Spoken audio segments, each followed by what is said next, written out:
Okay, let's get the show on the road. Hello, everyone. Hope you're well. Welcome to another edition of Math 1206, second week. Let me see here. I don't know, am I seeing you guys, or do you just have your cameras off? I don't know. I was having technical difficulties before, so I don't know what's working from what isn't.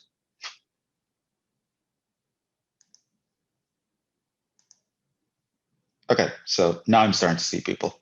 All right, okay. Let's get to it. I left you guys with some examples last time, so all right. Let's do those.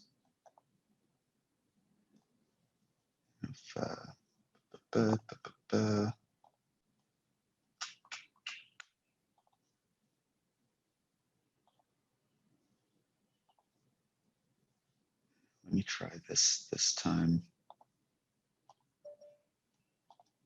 Someone else coming in.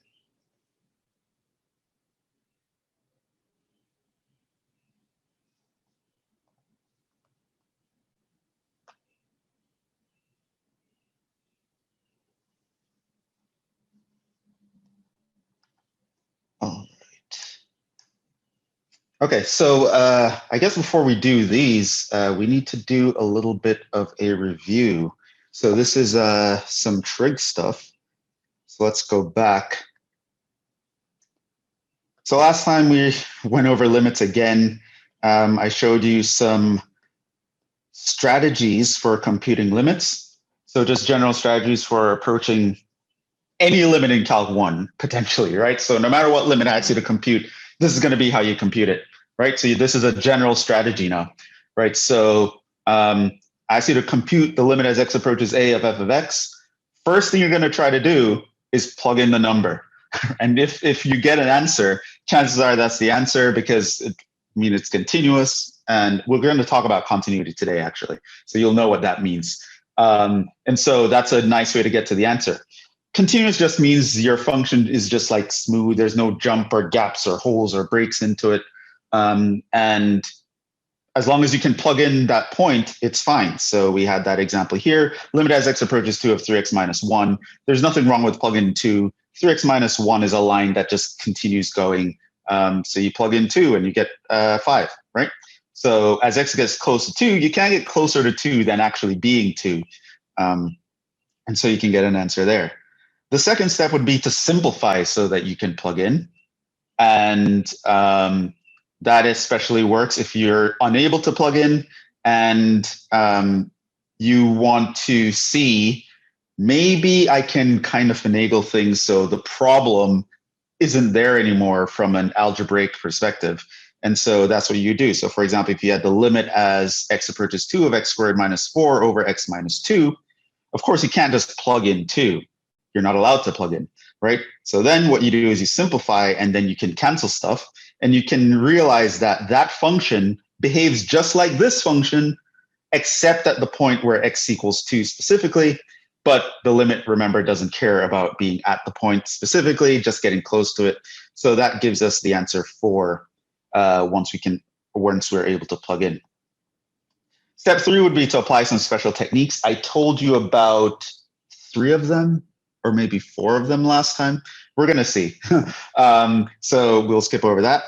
4 is to use your knowledge of how functions behave. So we know that some functions get much larger than other functions when x goes off to infinity, and you can use this to determine if a function is top heavy or bottom heavy, whether it's going to go to 0 or something else.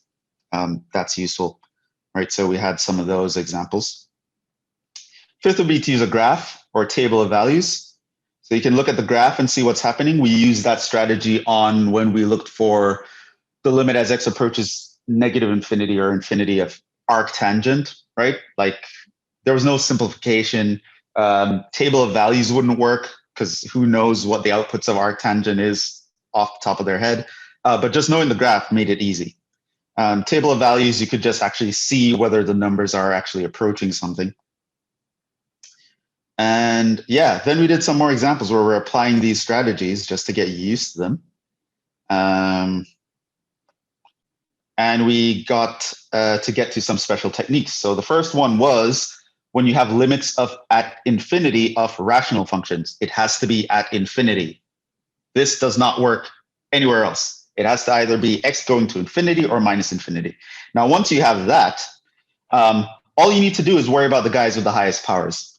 If the highest power is on the top, then it's going to go to plus or minus infinity. If the highest power is on the bottom, it will go to 0.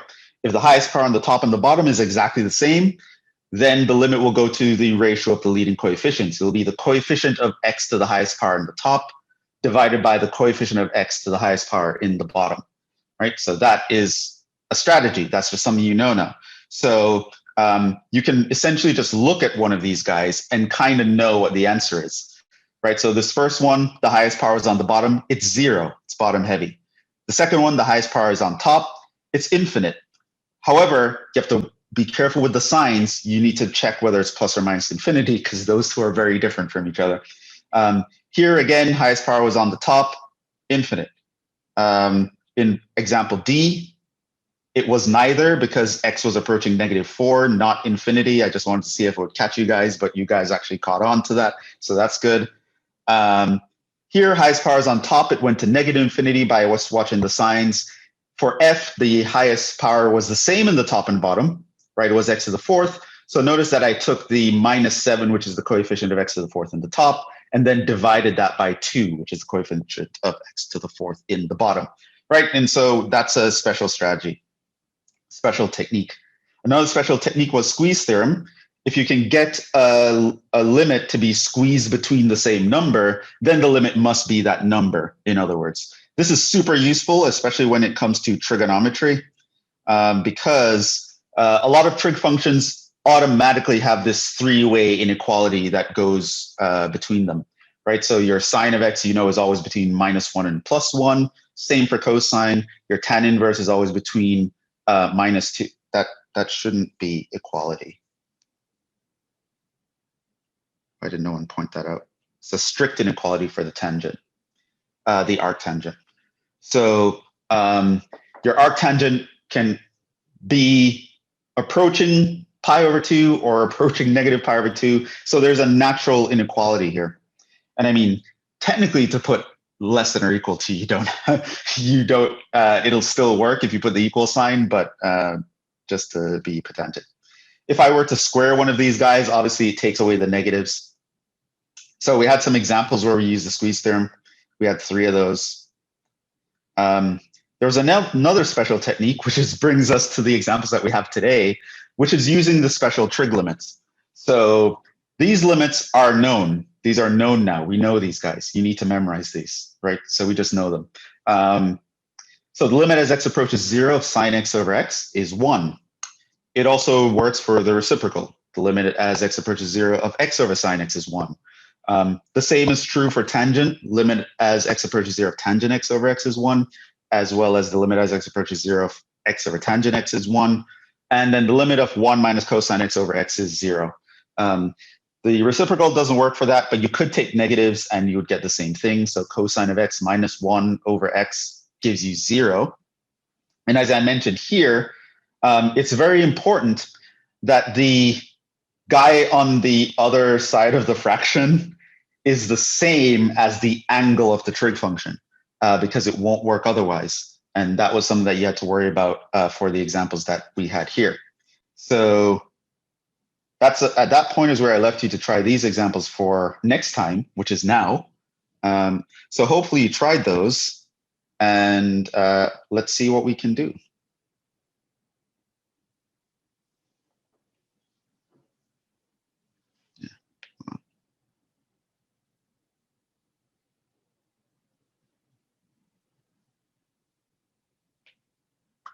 Never mind. All right, so here are examples.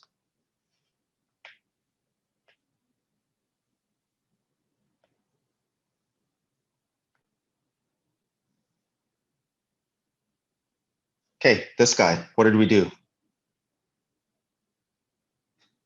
Jhevon says it's 5. How? Because in general, I'm going to repeat this, but just so you know, in general, if I ask you a problem on a test, you have to like show all your work, right? Like I can't just have you write down the answer,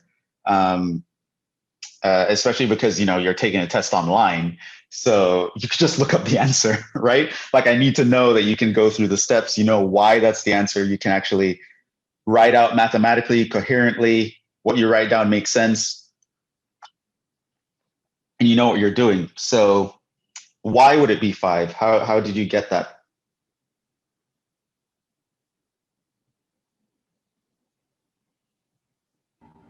You can multiply the top and bottom by 5, and you're basically trying to turn the equation into the sine x over x equals 1. Right. So you throw in like a 5 over 5, right? So that way you're not changing the value of the function. Right. And then what you can do is you can multiply these across. So what you end up having is 5 times sine of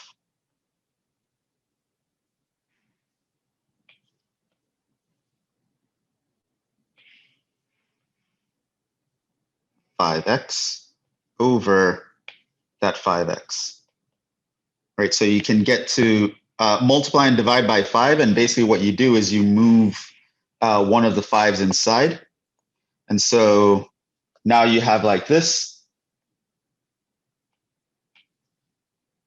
And so now I'm rewriting here. You don't have to do this.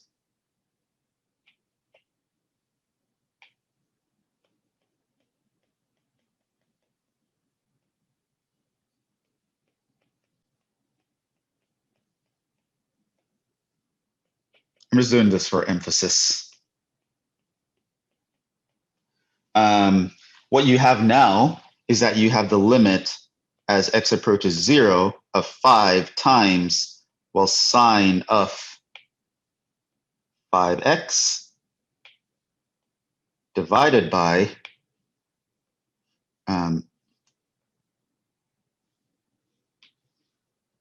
5x, right? So the angle inside the trig function is the same as the guy on the other side, and then they're both heading to 0.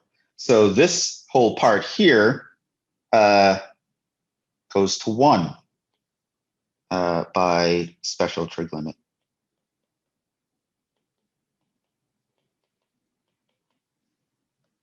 And so the limit here goes to 5 times 1, which is 5. So yes, that limit approaches 5. Okay. So like I said, it's very important that the angle and the other guy is the same because it won't work out otherwise. Let's do these guys.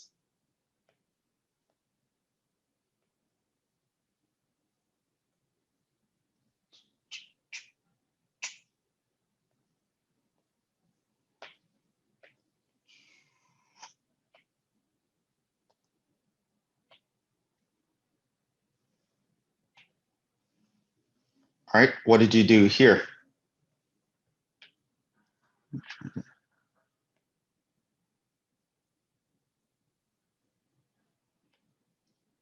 see if I can draw right horizontally. Yeah, what did we do here?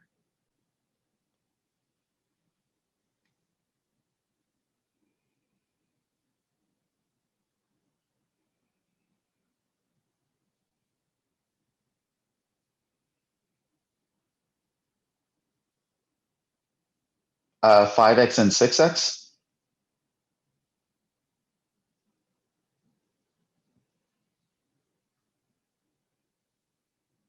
So you're saying multiply and divide by 5x and 6x?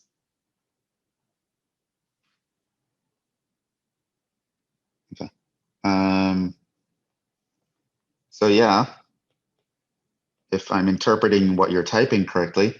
So you would realize, of course, that this is tangent of 6x over 1 times 1 over tangent of 5x, in which case The first one, tax.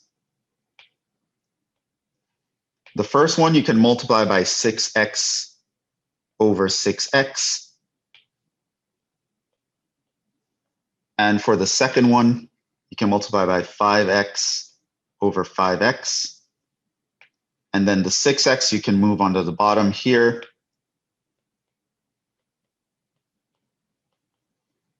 And the 5x you can move up top here. So what you'll have now is 6x times tangent of 6x over 6x times 5x tangent of 5x, and then you're left with a 1 over 5x here. So then you know that these two go to 1, special trig limits. Then your x's here would cancel. And so you essentially have, well, 6 times 1 over 5 times 1 times 1. So 6 over 5.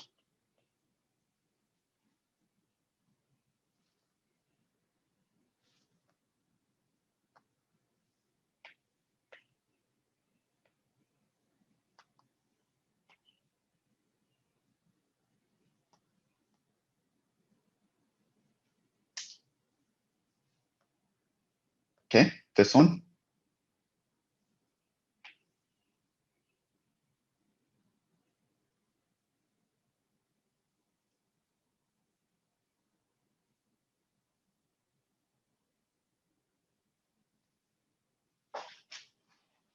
How'd you guys do this one?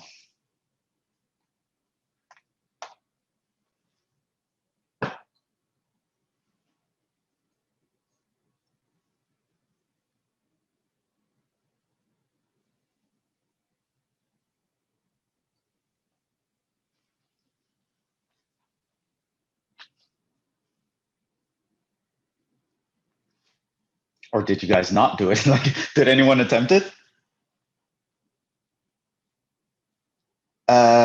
Where's the cosine here?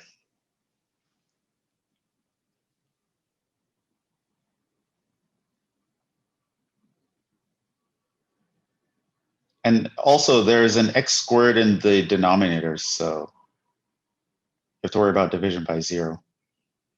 How did you get that?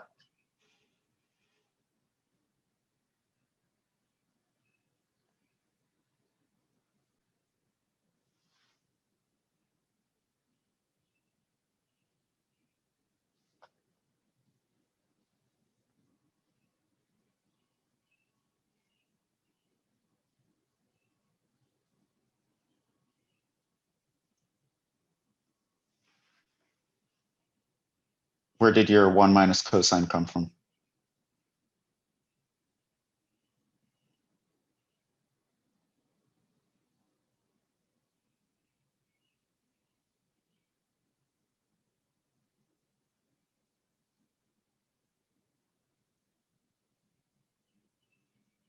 So who remembers what sine of 2x is?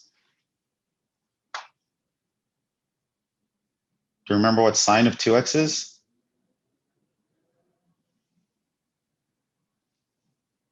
Are you saying my speaker or your speaker? Everyone's hearing me, right? Yeah, I can hear you. Okay. Sine 2x, do we know what sine 2x is?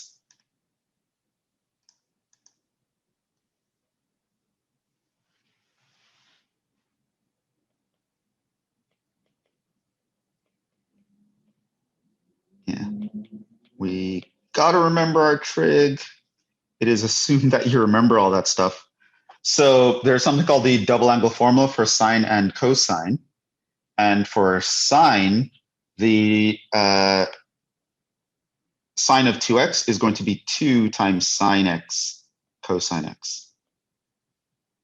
Right? So I would also expect you to know, for example, like cosine of 2x is equal to cosine squared x minus sine squared x. Or you can rewrite that as 1 minus 2 sine squared x. Or you could rewrite that as 2 cosine squared x minus 1, right? So I would expect you to know all of that. So that's what this guy is.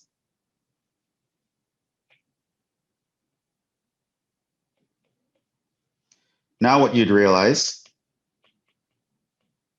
is that your sine x is a common term in the top. So the half would cancel the 2, and so you would just have 1 minus cosine x. Right? Pulling out that common term.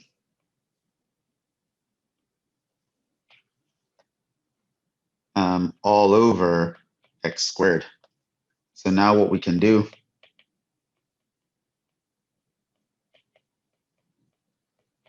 by the way, I know I haven't officially told you that we can do this, but hopefully it's intuitive enough to know that we can do this. Take the limit of a product by just taking each limit separately. That is something I'm going to mention specifically later, just to make sure I'm being responsible. Yeah, so here we know that this goes to 1. We know that that goes to 0.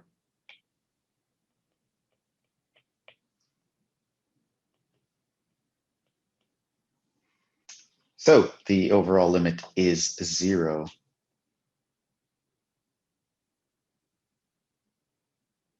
So that is what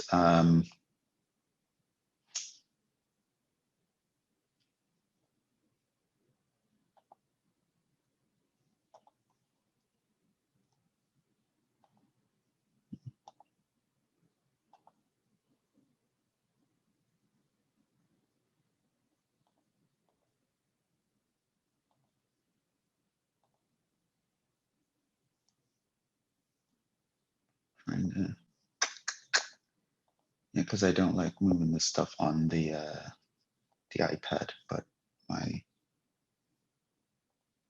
technical difficulties on the other computers that I have, maybe they need a restart now. All right, so that is that. Let's see, what else?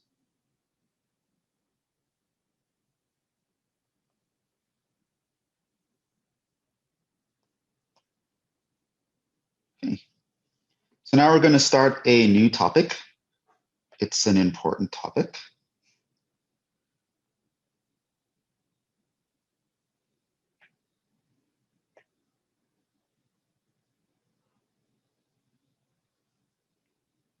We're still in like chapter 1 though, but it's a new topic. Forgot probably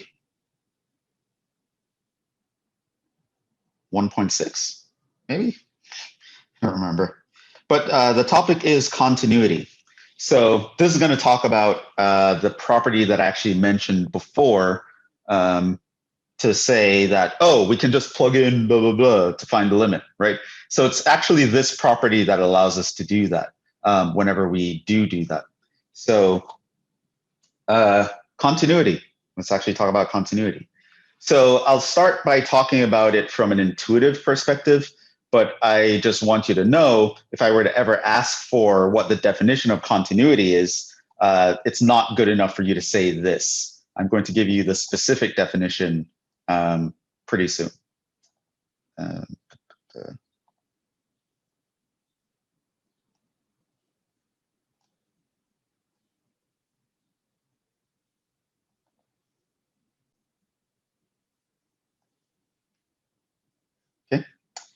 All right. So we kind of say a function is continuous in a region if it has no like breaks or gaps or holes or jumps or disruptions or disconnections in that region. Essentially, like in theory, you could sketch that function without lifting your pencil off the page kind of thing, right? So it continues, right? So you say the function is continuous, right? So it means for any point in that region, there's an interval around that point where you can just like draw right through it very smoothly. So it's like this here. So I can say, oh, f is continuous at a because I can just draw the function passing through a. No worries, nothing like a miss. Okay. To illustrate what not continuous might look like, you have several examples here.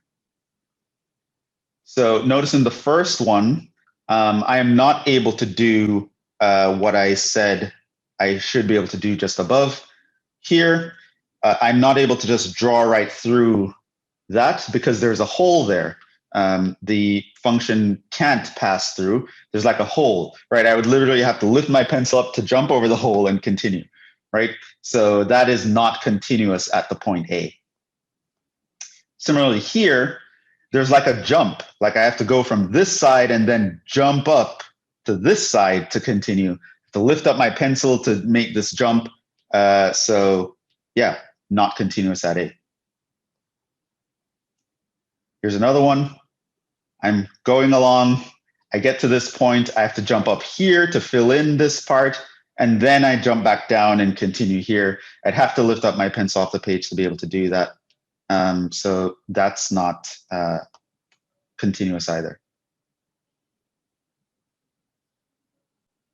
For this one, again, there's like one side is going off up to infinity right there. I have to lift my pencil up off the page to come back right here and continue on this side.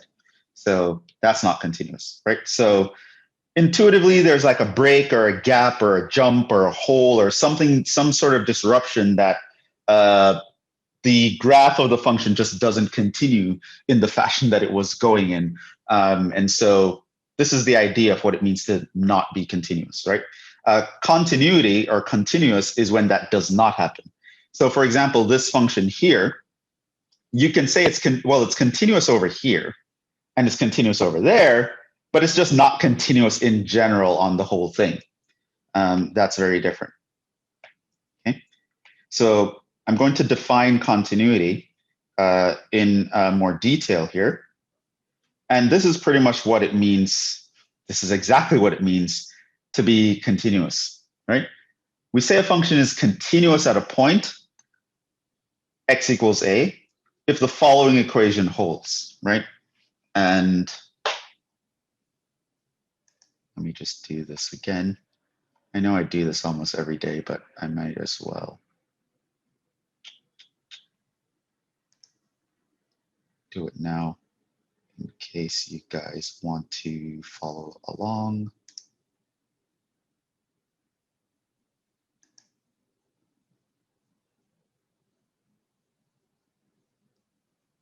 So yeah, you probably won't be able to write the definitions as quickly as I'm going over them, and I kind of don't even expect you to.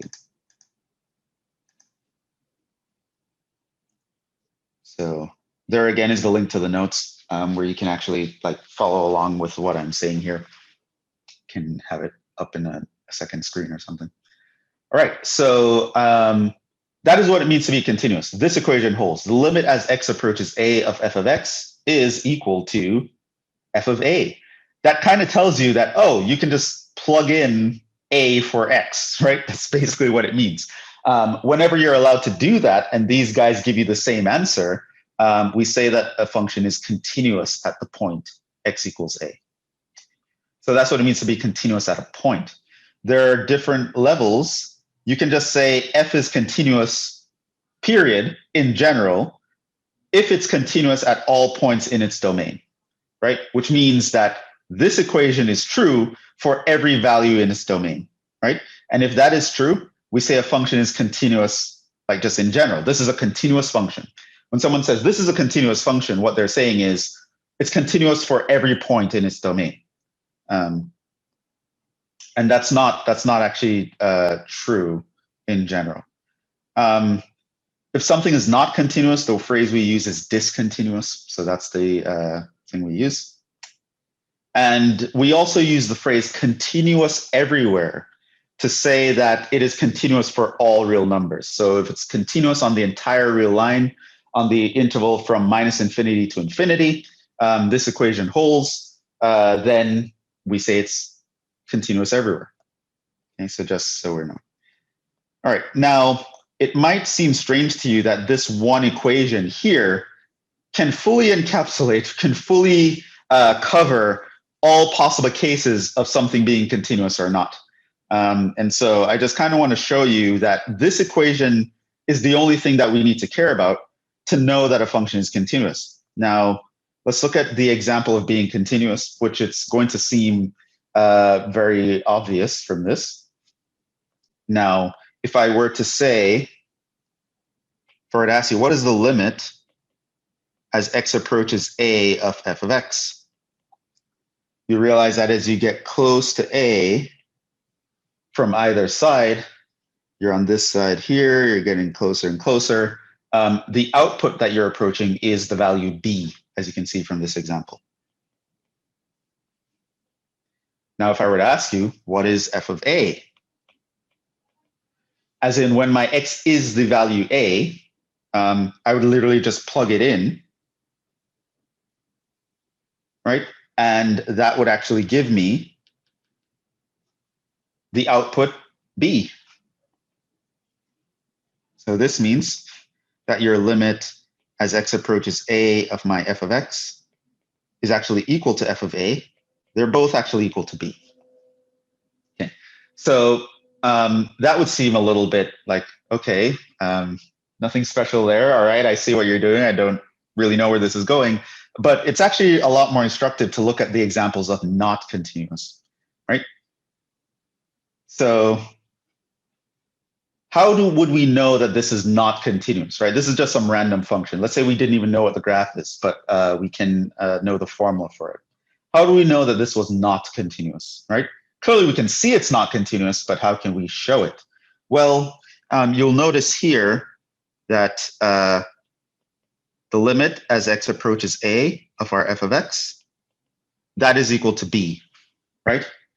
Because as I get closer and closer to a from either side, I'm on this side of the graph or on that side of the graph getting closer, which means my y values are heading this way or that way. So they get closer and closer to b. Now we can never actually get to b because there's a hole. And so, yeah. And so what happens is here, you'll notice that if I were to ask you, what is f of a? Well, the answer would be it's undefined. It's not defined. There's a hole there. And so that would tell you that the limit as x approaches a of f of x, well, it's not equal to f of a. Because one side is b, the other side is undefined, right? So that's not going to work. So the equation breaks for that example. What about this example?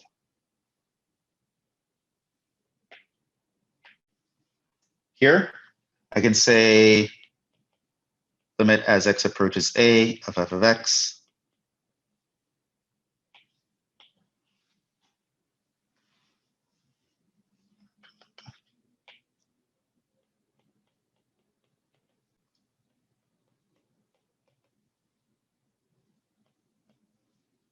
All right, what is the limit as x approaches a of this guy?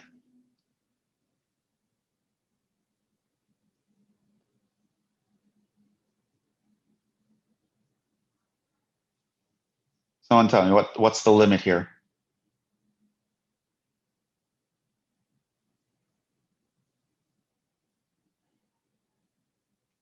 Limit as x approaches a?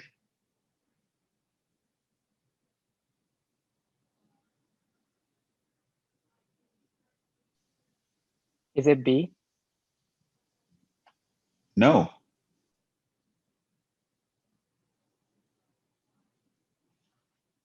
But the important thing is, why is it not b? Why did you think it was b? Because there's a closed circle on a.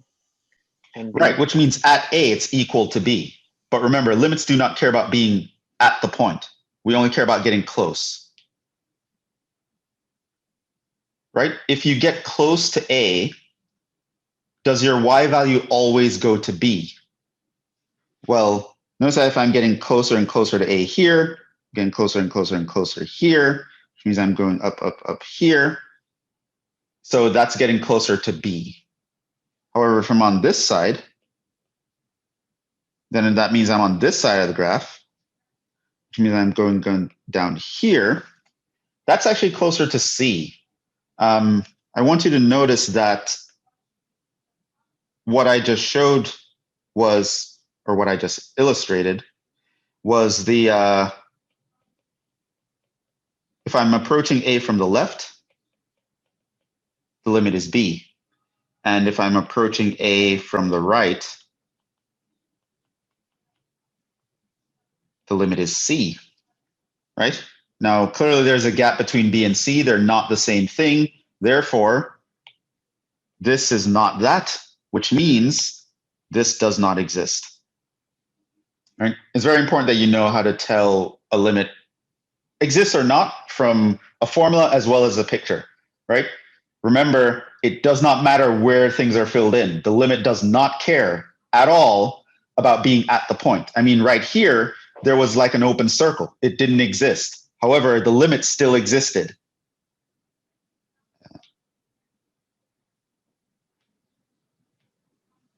Right? However, the limit still existed. It was b. The limit does not care about the fact that the hole is filled in or not. It just doesn't, that's not what limits are about. Okay? So the fact that it was filled in at b is completely irrelevant compared to a limit, right? You don't want to mix up evaluating a limit with evaluating a function. And so here the limit does not exist. However, what is f of a? Can I plug in a and get an answer?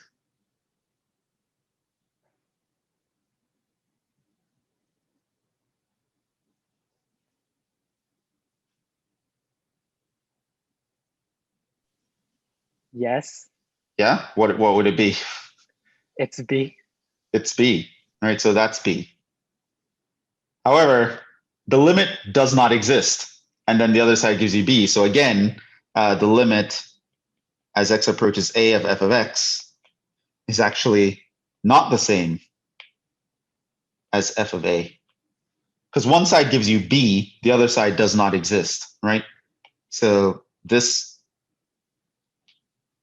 side here gives you b, this side gives you does not exist. Over here, this side gave you b, this side gave you undefined. Right? So they're not the same. Similarly, we can play that game here as well. Let me move this guy over to the side.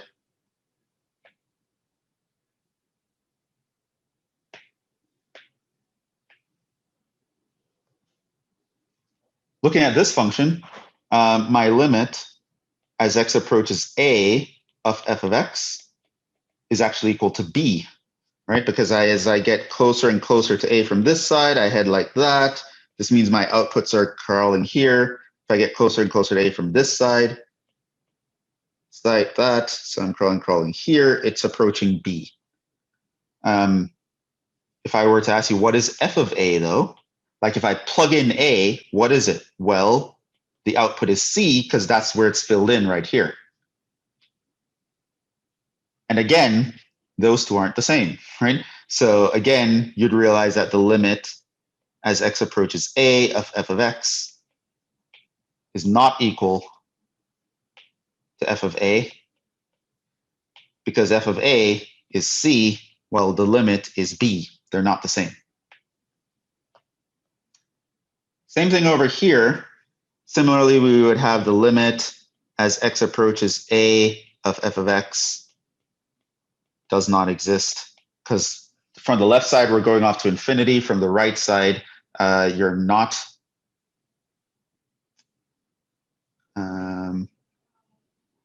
Let's do one where they both don't exist, maybe, just to give you some variety.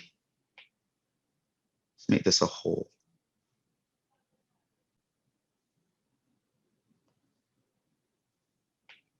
So here, if I ask you what is f of a, it's undefined, which means, again,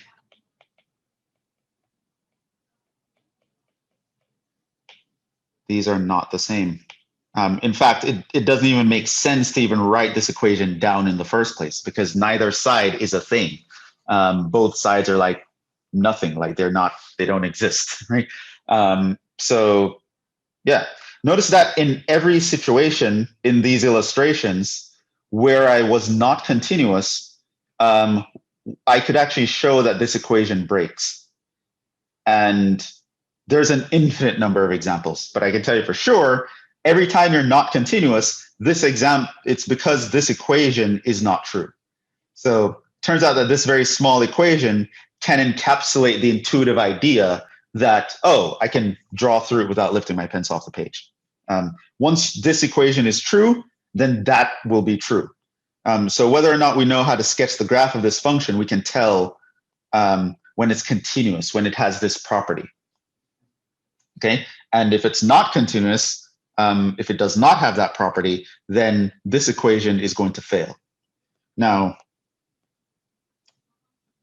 identifying when or where a function is continuous is important because for many reasons, but for us, the most important thing is that calculus, as we're going to be doing it, isn't going to work where a function is not continuous. There are a few cases where one side of calculus can work, the integral side, when you're not continuous, but the derivative side, the differential side, yeah, you need continuity. So calculus just kind of breaks down and doesn't really make sense in the way that we want it if you're discontinuous. So continuity is an important thing for many reasons, but for calculus, that's why. Calculus just doesn't work where we're continuous. Now let's talk about showing continuity, because I'm going to ask you to do that. There are times where I'm going to give you a function, and I'm going to ask you, oh, tell me where this function is continuous. And you would have to show me that. And you can do that by showing me three things, right? To figure out if it's continuous at some point. The first thing you have to do is you have to show me that the limits and the outputs are things, like they exist, right? So we don't have a situation where we have like this, does not exist in undefined. That's the first thing you don't want, right? Both the function needs to be defined and the limit must exist. And of course, you may need to check the one-sided limits to make sure that the limit exists. And third, the values must be the same, right? So not only the function needs to exist at the point, there needs to be a meaningful output at the point, but also the limit must exist at the point. And on top of that, these two values must be equal, because we don't want a situation like this, where the limit exists and the function exists, but they're not the same, which means that basically tells you that there's a hole where the hole is filled in some other location that you would have to jump to it. So that's what that would mean, right? So all of these scenarios, the scenarios where one of these three will break, they're all represented by what I have up here. And you should just know, if any one of the above does not work, it means your function is not continuous at that point. So if you wanted to show that something was not continuous at a point, all you'd have to do is show me that one of these three things does not work out, right? And you can pick any one you want, and you show me that it does not work out, and that will be enough, right? So to show something is continuous, you need to show all three. To show something is discontinuous, just show that one doesn't exist. Maybe I'll also mention that.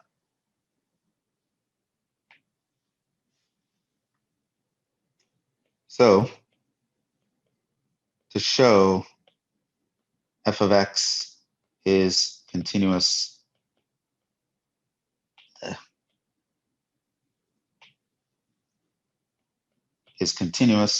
at x equals a, you must show all three items hold. To show f of x is not continuous at x equals a, just show any one of the items do not hold. So either the limit does not exist, or the function is not defined, or they both exist, but they're not equal, right? Any one of those is good enough to show that it's not continuous. Okay, so that's very important. And we're going to be doing this later on, so I don't know if you might want to take a screenshot here or something.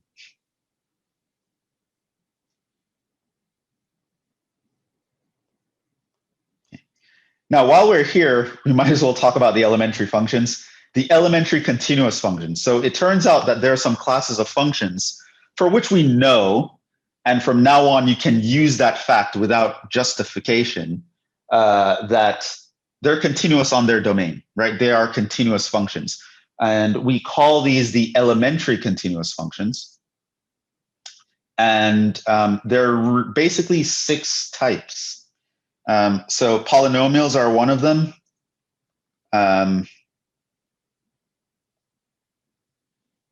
Polynomials, rational functions, radical functions, exponential functions, logarithmic functions, and trig functions. These 6 types of functions, they're like, they're the functions where, well, for one, they're kind of like the only functions that you've seen in all of math up to this point, and what you'll continue to be seeing for a while.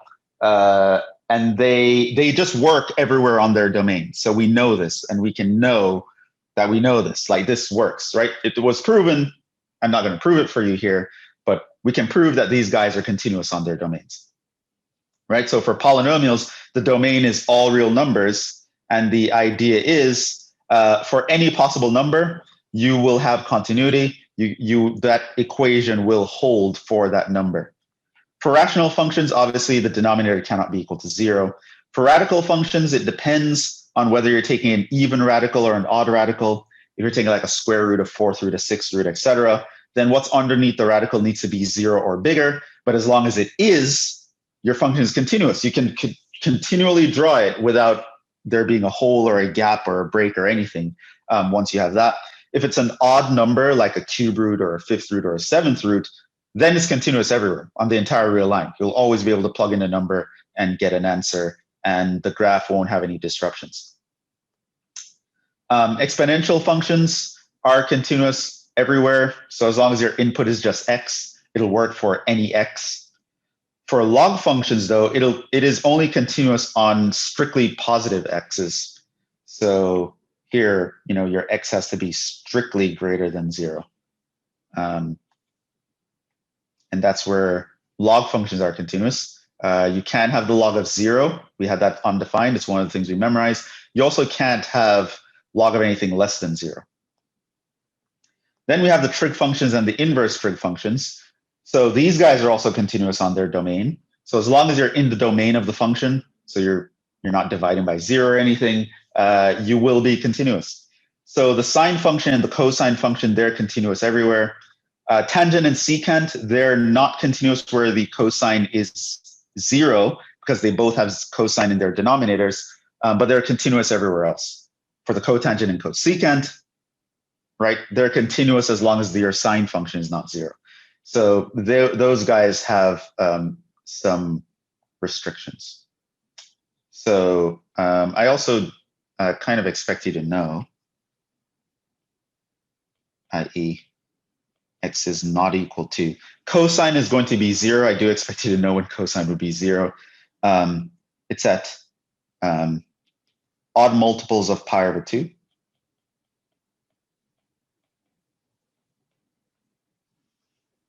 So, pi over 2, 3 pi over 2, 5 pi over 2, 7 pi over 2, etc. Your cosine would be negative, plus or minus all of those values.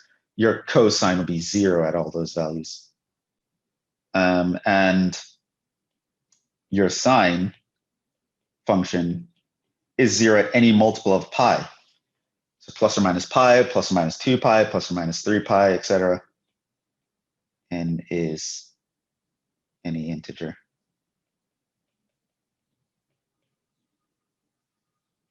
Here n is an odd integer. Okay. But other than that, these functions will be continuous on their domains, right? So you're never going to have like a sine function where, look, we have to jump over a hole or something. It's not going to happen. You can just keep going. So yeah, those are the elementary continuous functions. And whenever someone mentions elementary functions, they're either talking about one of these guys or some combination of those guys, which they're called algebraic functions. There's another definition for algebraic functions, but that's like outside of our pay grade. We don't have to worry about it. When if I use the term algebraic functions, it will just mean it's a combination of these via some arithmetic operation. So I can multiply two functions. So I can take a polynomial times an exponential. That's called an algebraic function. Or I can take a trig function times a radical, or a rational function times a log function, or whatever. I can multiply them, add them, subtract them, divide them, take radicals of them, raise one to the power of the other one. These are all algebraic functions. And these are guys are continuous on their domains as well. But you might have to be a little bit careful when you're combining them. So these guys are called the elementary functions. And there are times when we might say, and you'll hear this way more in Calc 2, we might say, oh, this thing that you're trying to calculate has no answer. And sometimes it's not that it has no answer, strictly speaking. It's just that it has no answer in terms of elementary functions. So you'll get that when you see in Calc 2, when you're going to talk about things like the integral of e to the x squared or something like that. They're going to be like, well, that has no answer, elementary answer. Basically what it means is we do not have the language to talk about what the answer would be. I cannot describe the answer in terms of a polynomial or a rational or a radical or an exponential or a log or a trig, or any combinations of such things. The answer escapes us. We cannot write it down. For us, these 6 types of functions and their combinations, it's like the 6 infinity stones of the universe, right? Everything we do is, every function we've looked at is built from these functions, right? Some combination of them or a piecewise situation where I put them in. So yeah, these guys are the elementary functions, and good for us. The guys that we use as the building blocks or the atoms or the infinity stones of our functions, they're continuous everywhere that we'd want to use them, everywhere they work. So that's nice. So these are the elementary continuous functions, and you can now know that any such function is continuous on its domain, and it means it's going to behave nicely in the way that we were talking about before. It's not going to be any hole, no break, no gap, no disruptions. As long as we're on the domain of the function, any such function, we will be fine. Okay. So now let's do some examples of a lot here. So we are going to, well, I'm going to want you to tell me where the following functions are continuous. Tell me the interval on which they are continuous. Now, the first one is kind of silly. Maybe even the first 2 is kind of silly because it's just the polynomial and a rational function, which I literally just told you those guys are continuous everywhere on their domain. So it's kind of easy to see where these 2, the A and B, are not continuous. And I'm just kind of going to go through the motion so you can see what it would mean. And the other ones are more interesting examples. So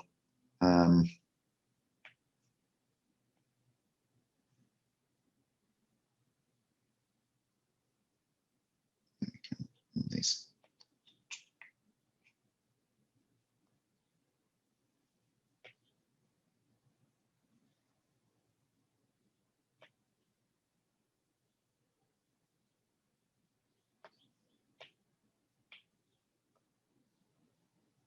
Okay, so here's our first example. On what interval is this function continuous? Right? Okay, so it turns out for any A, this guy's going to be nice. So this is our function here. I'm not going to draw it. Let me actually do it. So let A be a real number. Then the limit as x approaches A of x squared, well, that's going to be A squared. And I know that just seems like I'm plugging it in, but you can actually know that from how the graph behaves. Just to like not have any circular reasoning here. If I were to pick some value A, its corresponding output would be A squared. And if I were to approach A from the left side, that means I'm doing this. I will get closer and closer to a squared. If I'm approaching a from the right side, means I'm doing this. I'm getting closer and closer to a squared, right? So that's going to work. So that's the first thing. Second thing, f of a exists. In fact, f of a would be a squared. You literally just plug it in. 3, we would compare them now. We see that the limit as x approaches a of f of x is actually equal to the function evaluated at that point, which is a squared. And this works for any real number, which means here f of x is continuous everywhere.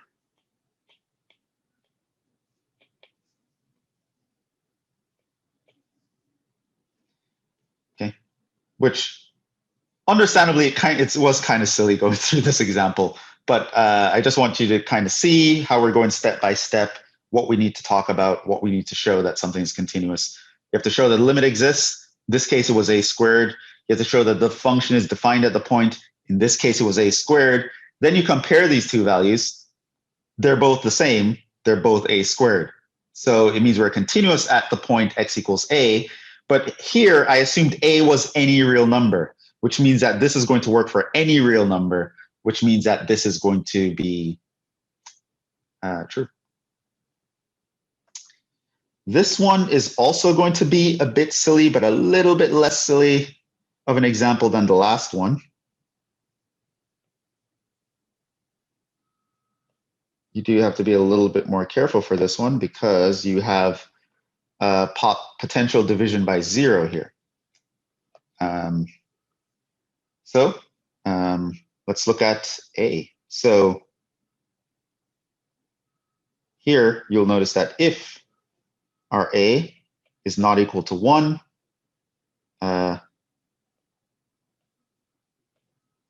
we are fine. Right? Now in the future, I'm going to be okay with you just making this statement. But in this point, I'm just actually going to show you what's going on. So if your A is not equal to 1, your f of A is going to, well, your limit as x approaches A of f of x, this will be the limit as x approaches A of x squared minus 1 over x minus 1. This is going to be the limit as x approaches A, x minus 1 times x plus 1 over x minus 1. This is going to be the limit as x approaches A of x plus 1, which is just A plus 1, right? Because that's a polynomial. So that exists.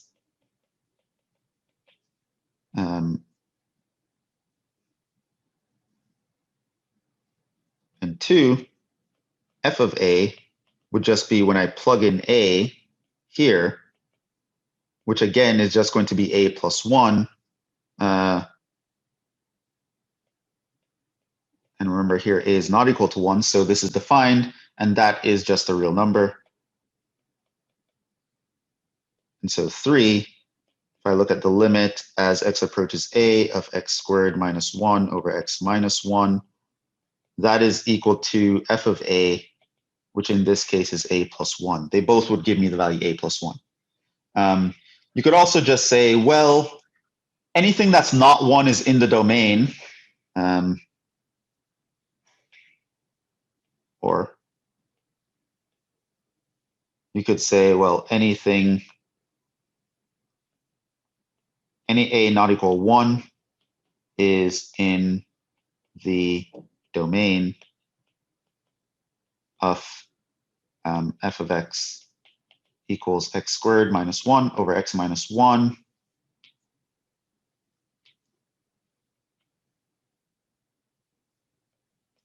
So we would be continuous there.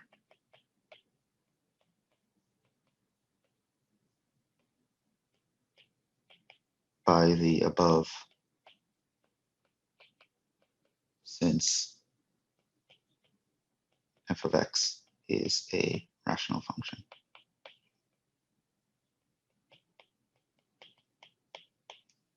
Okay.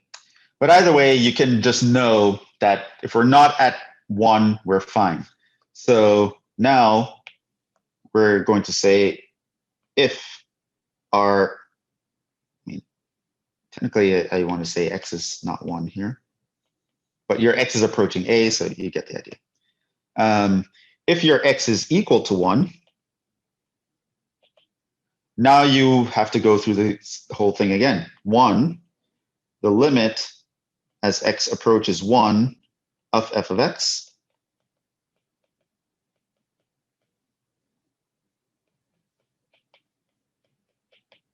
you get this, which we know is this,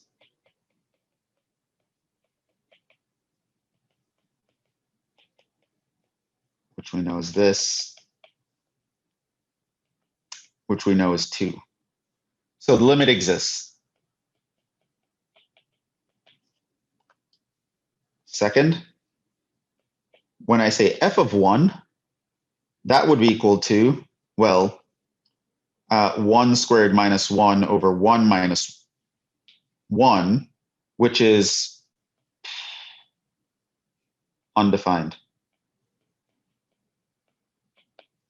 Cannot have a 0 denominator.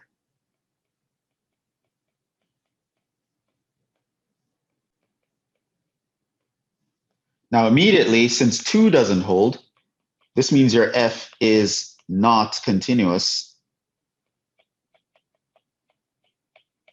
Not continuous where? Well, if x equals 1 specifically, right? So it's not continuous at x equals 1. So what we have shown here is that if we're not at 1, everything is great. If we are at 1, it's not great, right? The function is undefined. We can't be continuous there. So now I can actually answer the question.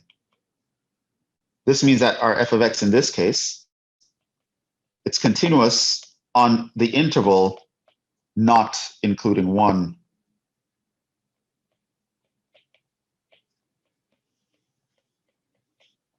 Which would state it like that.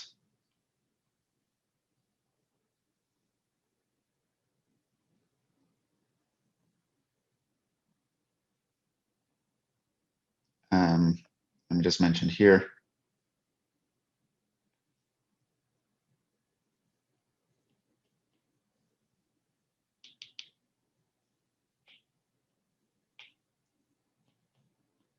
In the future, I'm okay with just stating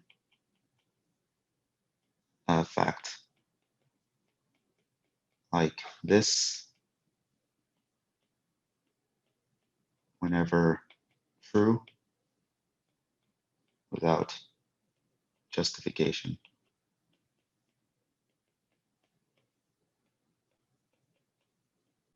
We'll see examples later.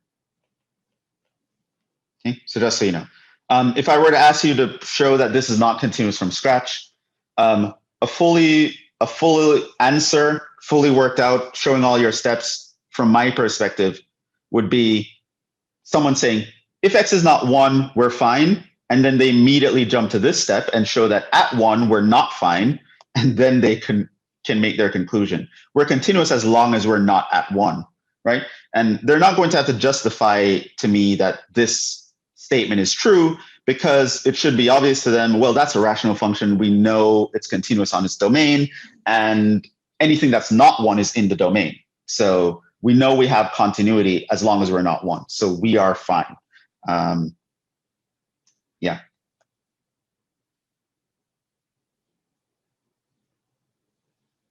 let's do another example.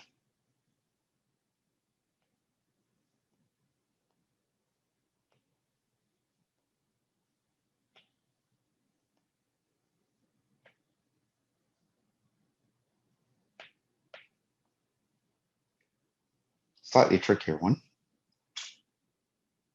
What happened?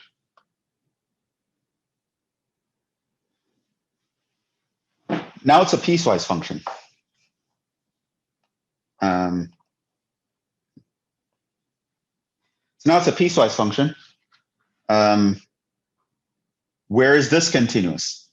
Okay, so let's actually see that. Notice that it's broken up around 1.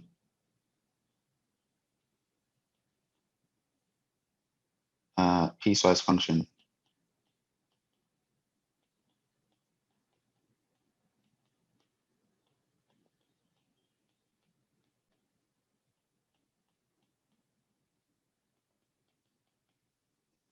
So that is obviously where you want to, you're going to want to examine x equals 1 carefully for sure.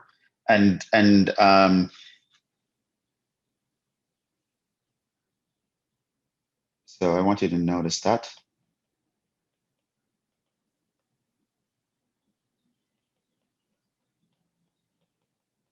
Also notice the functions in the individual pieces. Okay. So that's kind of something I want you to notice about this function. So the fact that it's broken up around 1, and I also want you to take note of what functions are inside here. Okay. So I'm going to show you how to actually show something is continuous by steps like this. So, all right.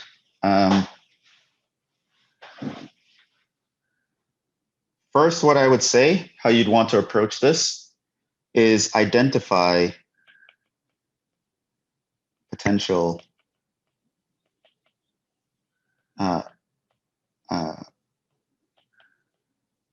problematic points. These would occur where individual pieces are not defined, or you can say where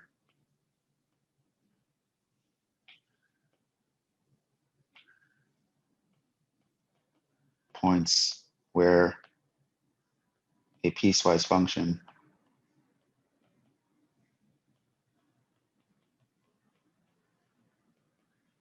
is broken up about, which means that's where its value changes from one side of that point to another.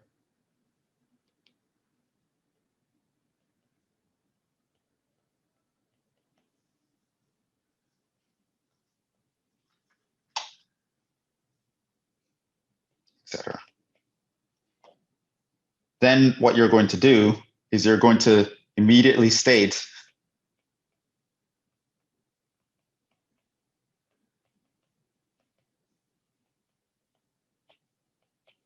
that if we are not at the above points,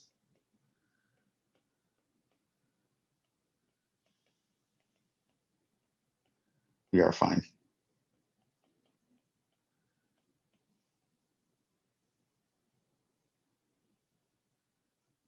And after that, then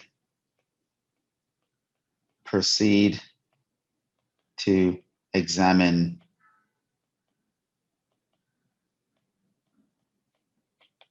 problem points with the 3-step method above. Okay. So I gave you a function, and I ask you, oh, tell me where this function is continuous. The first thing I want you to notice is what are the points, what are the xi's that I have to watch out for?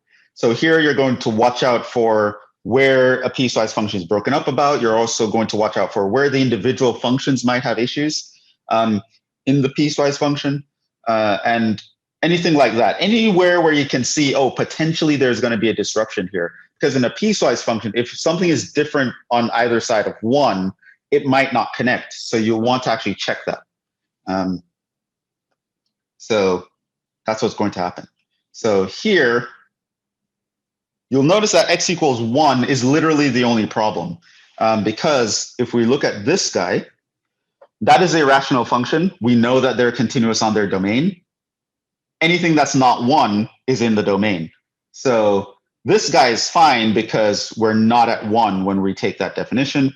So this individual function is fine. If I look at 3, if I look at the piece 3, well, the function f of x equals 3 is a polynomial. I know that those are continuous everywhere. So 3 is going to be fine no matter what. Now, I am defined at 3 for this point specifically, but in general, 3 would not have any issues whatsoever. 3 is a polynomial.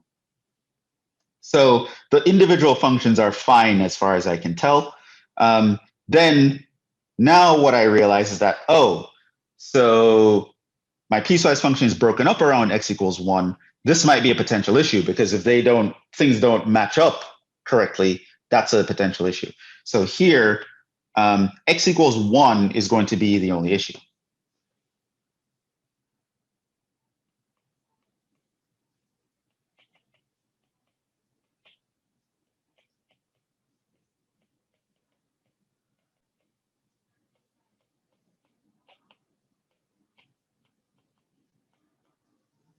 So you can say if we are not at x equals 1, we are fine.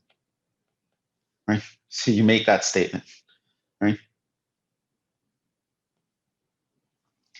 Then you go into and say if x equals 1, well, what is going to happen? So we're going to go through that 3-step method that we had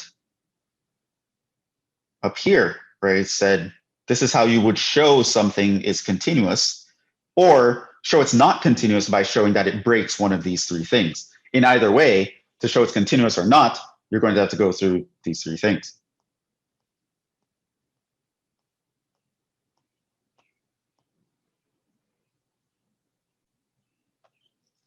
So first, let's check the limit. Does limit as x approaches 1 of f of x exist? Well, the limit as x approaches 1 of f of x, well, that's equal to the limit as x approaches 1 of what? So here's what f of x looks like. It says it's this guy, x squared minus 1 over x minus 1, if our x is not 1, which means that if we're taking a limit, that's the guy we want, because the limit doesn't care about a single point, right? Where it's, oh, it's 1 here. The limit cares about getting close to 1, which means you have to not be equal to 1 so that you can get closer and closer to 1. So the definition of the function as far as the limit is concerned is going to be that rational function.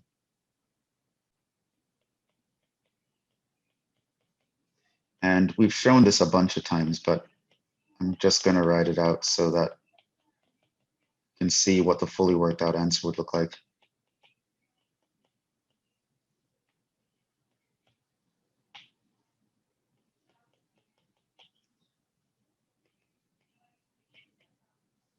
So, yes, limit exists.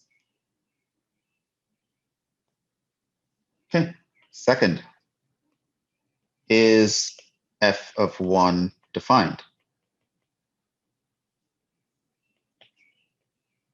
So you're going to go back to the definition of the function.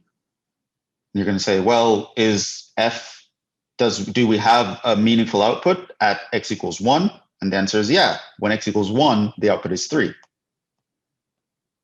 So here we can say f of 1 is 3. So yes. Awesome. Now we have the third step to check. We're going to do a comparison. Is the limit that we found equal to the value of the function? In other words, specifically here for a, I'm thinking of 1.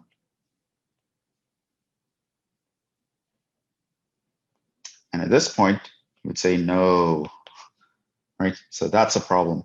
The limit as x approaches 1 of the function, that was equal to 2, which happens to not be equal to 3, which is what the output of the function was. Therefore, you can say f is not continuous at 1.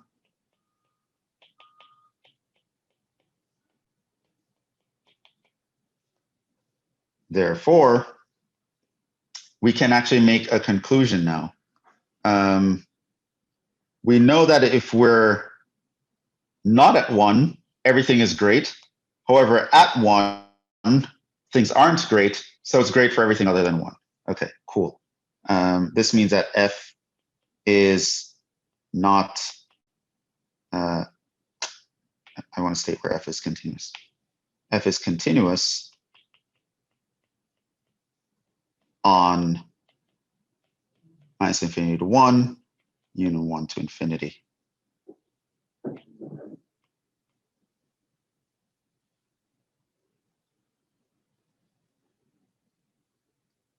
Okay, so, I mean, I've been talking for a while here. Are there any questions on what I'm doing or anything like that? Any questions at all about continuity, how to show something is continuous?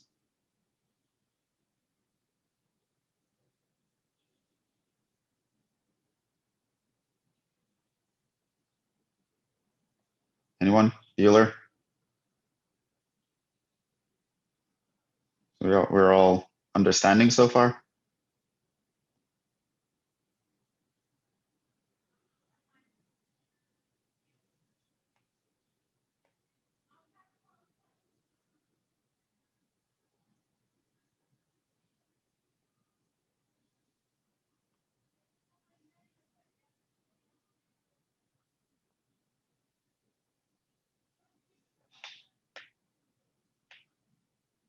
Okay, so here's another one. Let's see, can someone tell me a guess? Where is this continuous? I mean, it's very similar to the last function.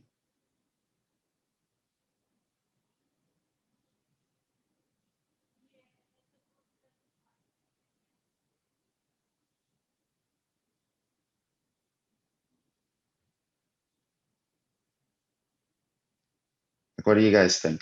So it's super similar to the last function, except the 3 is now a 2 over here in the bottom.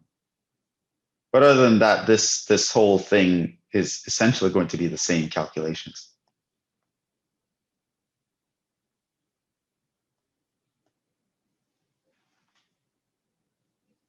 Okay, guesses for where this is continuous?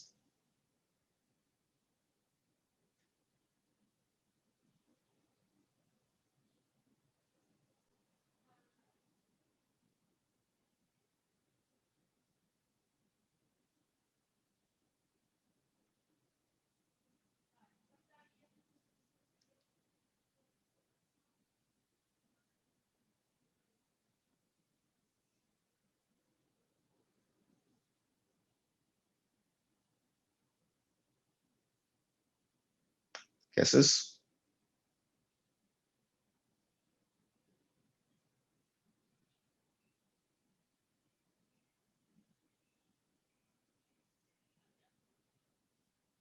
Come on, be brave, say something. Even if it's wrong, it doesn't even matter. But it's actually probably more important to say it if you're wrong, actually, when you think about it. Because you want to know that you're wrong before the test, right? You don't want to find out you're wrong after the test, right? You don't want to be like, I think I got it. And then after the test, it's like, oh, I guess I don't have it, right? So it's actually more important that you tell me your answer, the less confident you are about it, so that we can deal with correcting whatever misconceptions there are. So yeah, go on, give me a guess.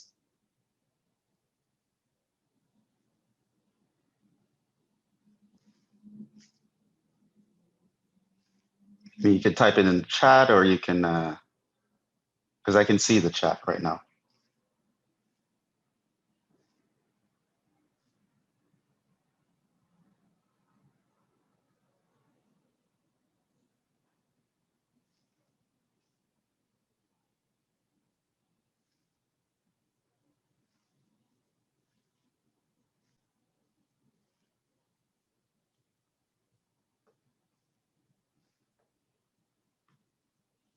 Is anyone there?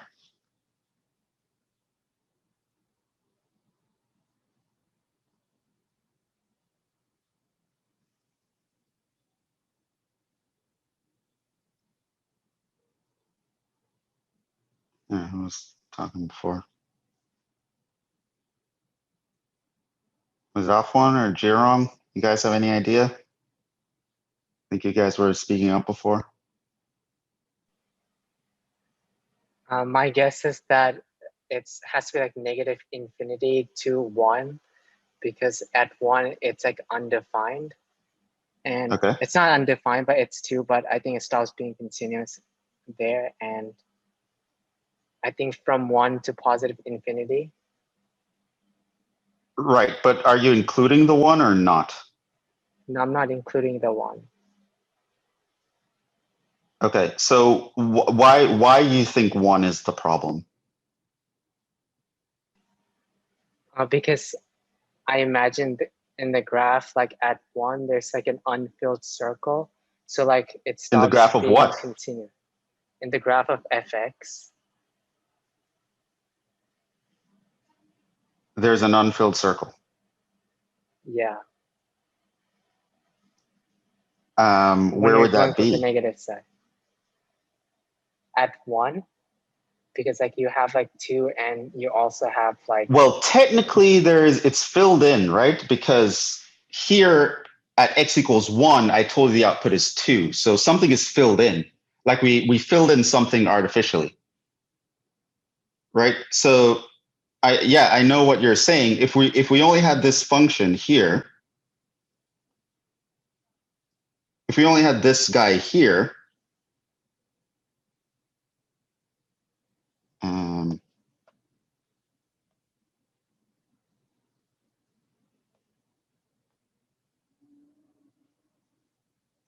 if we only had like, f of x equals x squared minus 1 over x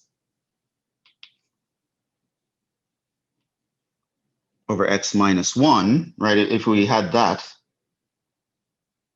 then at 1, what would happen? We would look like a straight line. There'd be a hole here, and then it continues, right? Right? Yeah. So that's a hole, right? And that's no bueno, right? So that's definitely not continuous. Okay. So what happened down here with this function? If I looked at y equals f of x, what would this actually look like? So if we're not at 1, we're the same guy that we were before. So we have this. And now someone came in and added to that definition with a piecewise function and said, okay, if x equals 1, we'll fill in 3, right? So we know that this guy here was at 2, right? Because we found the limit was 2, right? And someone came along and they're like, okay, at 1, we are going to fill in 3. Right, so over here, that's 3. right? So that was filled in, right? Now here, what's going on here? If you look at this guy,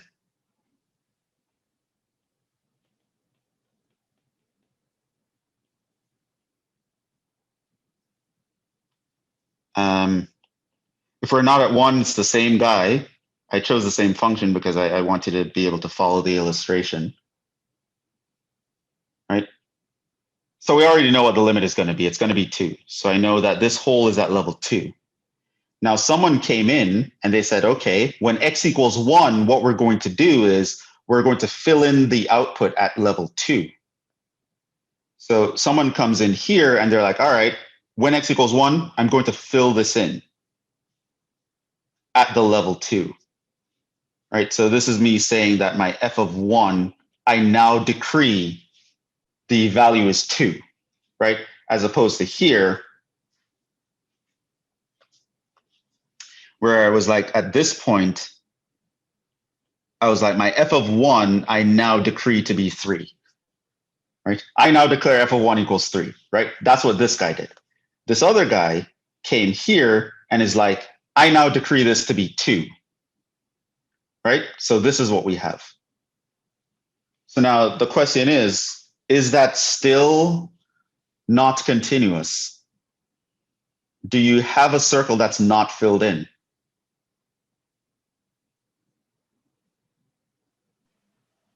So is it continuous now from like negative infinity to positive infinity because yeah, because I can literally just keep going now, right? I can just I can go right across. Like there was a hole there, right? But someone just filled it in.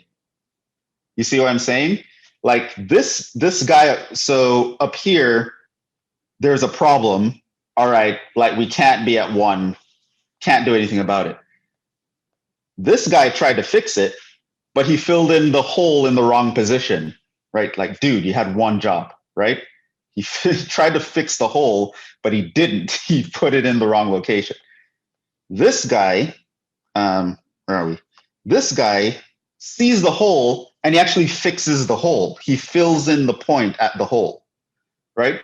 So now there's no more hole, right? There's no hole anymore. You can literally just walk right across now, right? So it turns out that this function is actually continuous everywhere,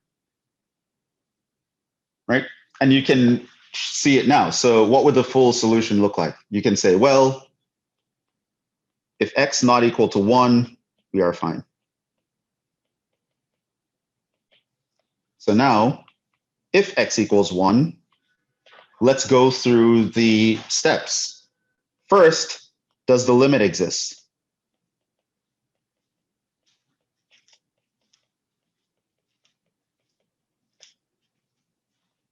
Well, we've done this a while.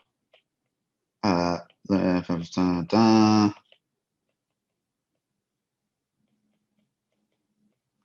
chose the first 3 examples to be a very similar function because I did want you to compare why the answers are different in the 3rd example than in the other 2. So you can actually see it's a matter of we had a hole, we tried to fill it in, but it didn't fill in the right spot versus, oh, we now filled in the hole, everything is fine, right? So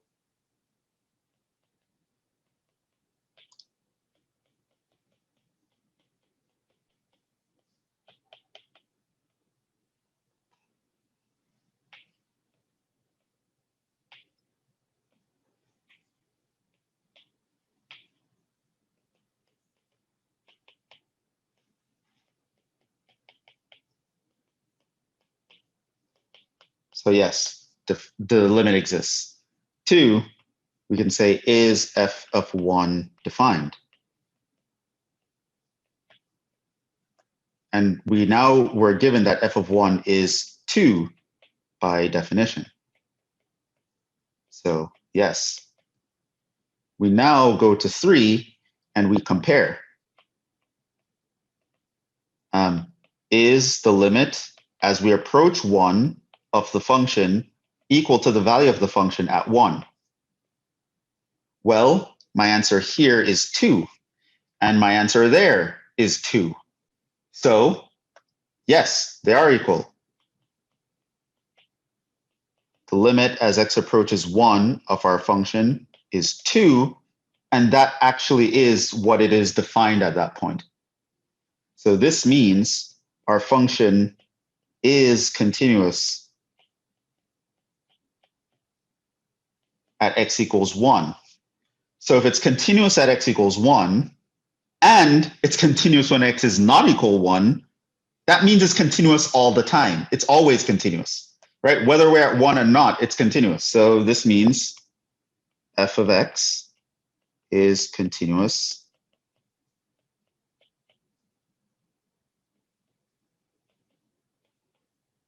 everywhere, i.e. f is continuous everywhere, right?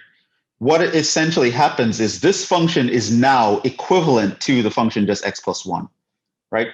Because x plus 1 doesn't have a hole, and now this one doesn't either, right? So it's like you took this piecewise function here and you transformed it into a polynomial by just filling in the right hole. So are we getting the distinction now? Like you can't just say like, oh, well, this thing doesn't work at this point, so it's not continuous. You have to check because it's possible for people to fill in stuff and fix stuff, right? So you have to check, did they do it correctly, right? Did the guy fill in the hole in the right spot, right? Because you can actually create something that's not continuous you can create something that was continuous that wasn't continuous before, right? So you have to kind of know which is which. So hopefully that is a little bit clearer.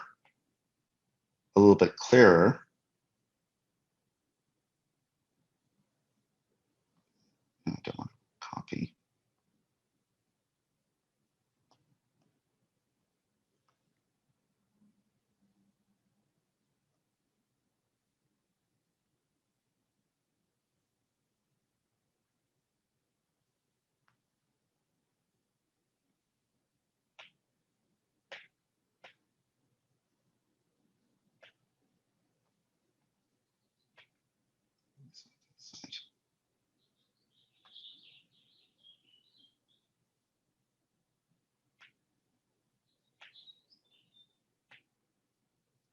Okay. So here is another one. And yeah, I'd like you guys to try it. So what we're going to do now is we're going to take a 10-minute break because it's about that time. Lots of heady stuff to do here. But yeah, we're going to take a 10-minute break and then we'll come back. We'll do this. I would appreciate that if you spent a few minutes and do this because like on the first test, I'm definitely going to ask you a problem like this. So I do want to make sure that you guys know how to do it. And if you try it and you get stuck, you can ask me. And there are some other examples right here. I can leave it on the screen.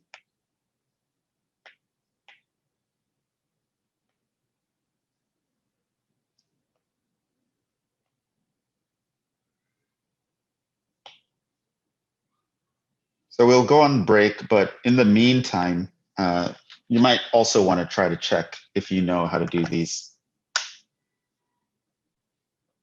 All right, so let's go on break. I'm going to stop the recording. Where are we?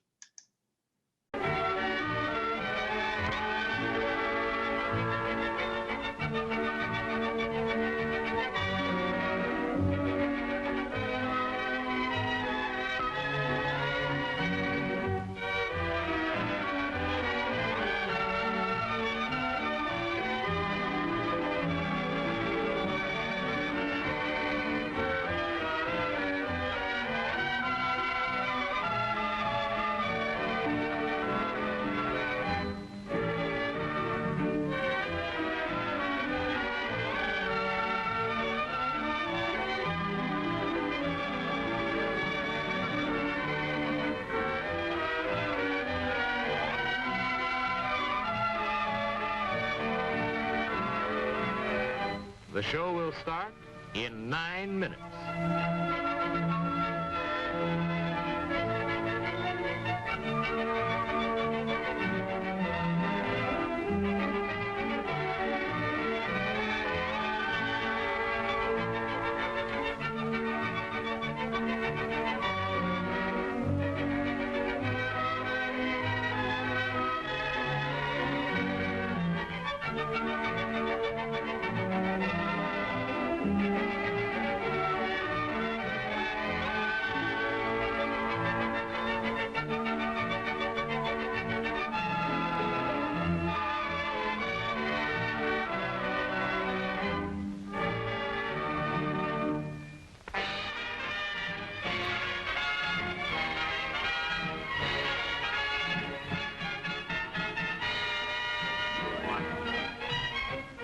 The show will start in 8 minutes.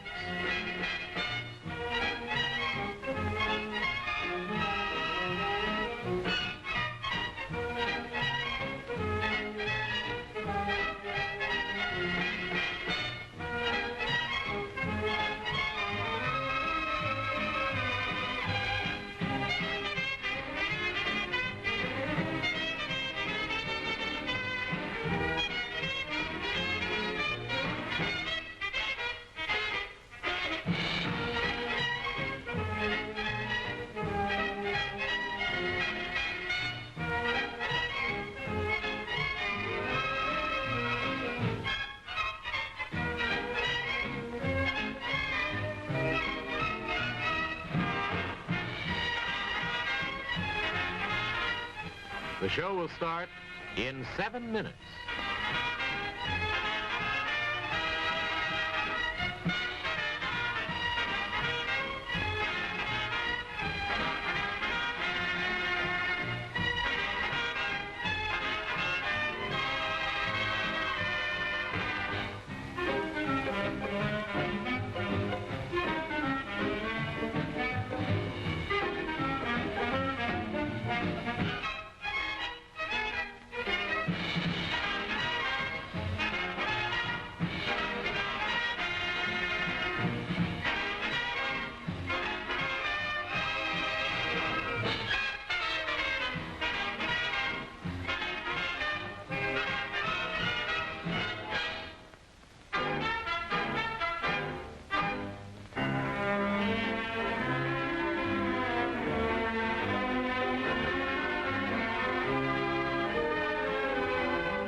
The show will start in 6 minutes.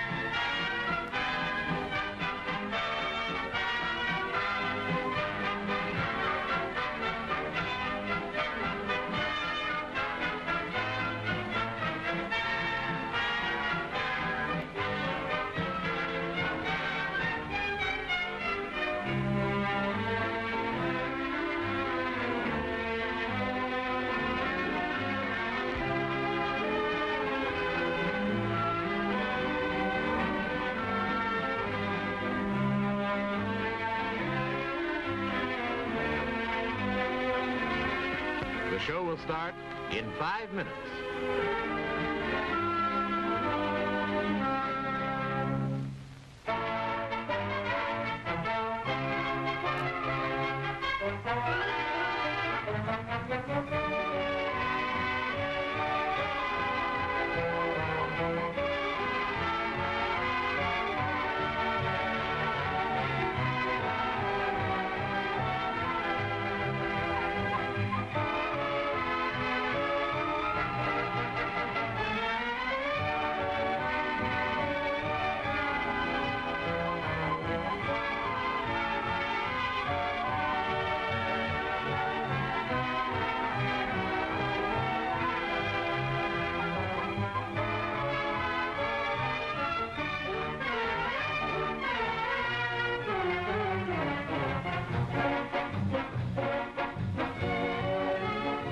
The show will start in 4 minutes.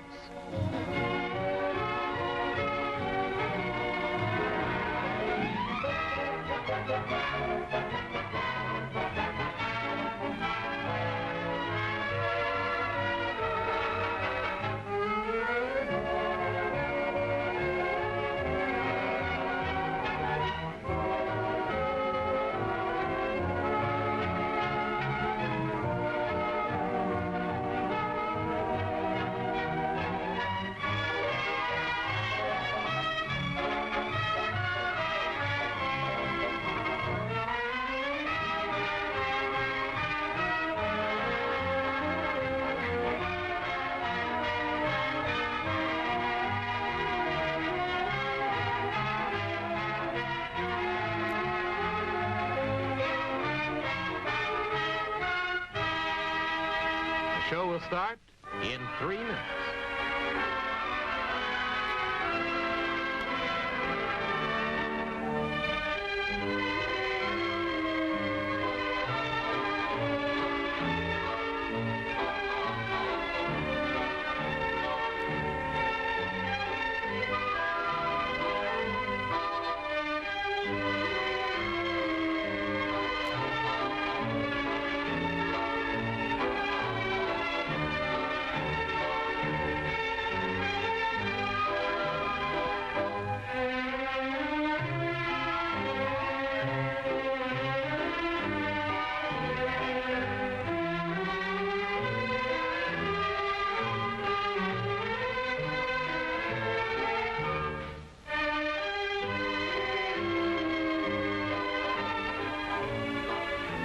The show will start in 2 minutes.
The show will start in 1 minute.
And now, on with the show.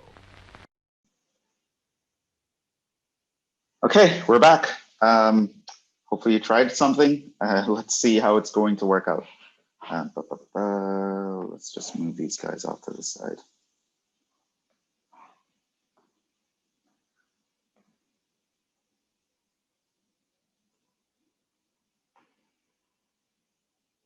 Did anyone have an answer? Like where they think this is continuous?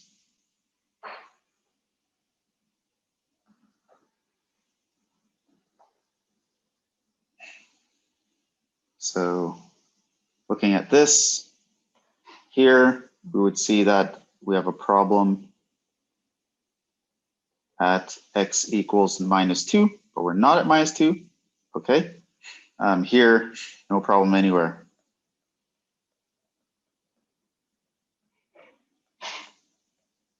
So the individual functions are fine. However, should check x equals -2. Right, so if your x is not -2, each individual is fine. The bottom line is a polynomial, the top line is a rational function, and its denominator is not 0. So individually, each function is fine.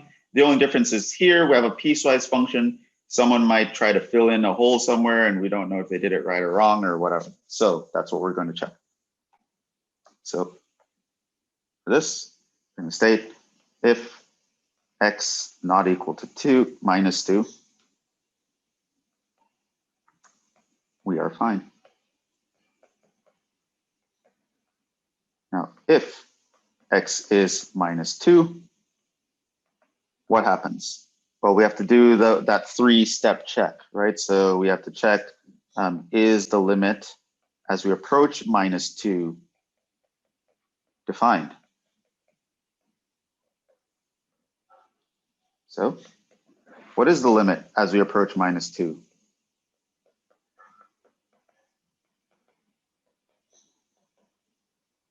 Well, in our function, at -2, the output is 1. Limits do not care about being at the point.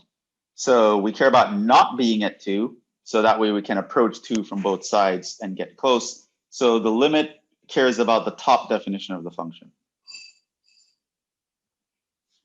So that's going to be x squared plus 5x plus 6 over x plus 2.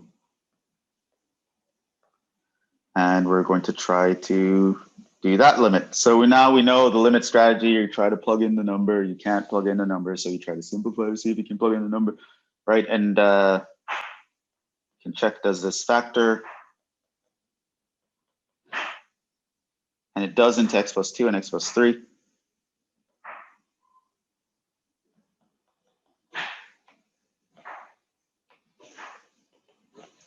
So this becomes the limit as x approaches -2 of x plus 3. And so that is -2 plus 3. That is 1. So it exists and it is 1. All right, cool. 2 is f of -2 defined. So we go up. Here's our function. We're told when x is -2, the output should be 1. And so we can say, well, f of -2 is 1 by definition.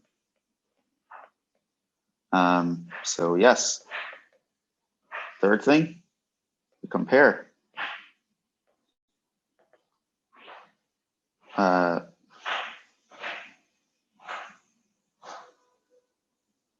think is or does works here. Not an English teacher. Does the limit as we approach -2 of f of x equal the value of the function at -2? And the answer is, well, yes. The limit as I approach -2 of the function gives me 1, but that is also the definition of the function at that point. So that means at -2, everything checks out. And we know that f is continuous at -2 because it fulfills the definition. That equation holds. The limit as we approach -2 is equal to the value of the function at -2.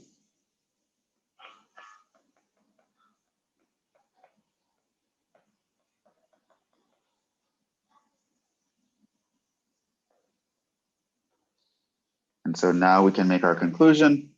Well, if x was not -2, we're fine. And now if x is at -2, we're fine. So it's fine for everybody.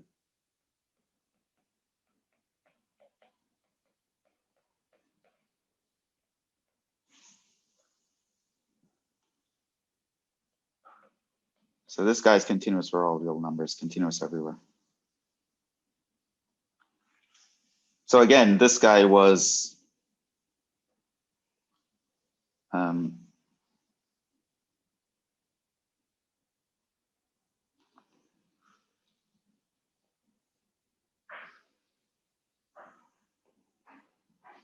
This is y equals x plus 3. And then this was here at minus 2. And this is filled in. Right? And the whole thing is your f of x. Right? That line with the hole in it plus the filled in part, which it's filled in the right spot at level 1. So yeah, this guy was continuous. Right? You didn't even have to know how to graph it. I'm just graphing to illustrate, but we can know from calculations that it's continuous.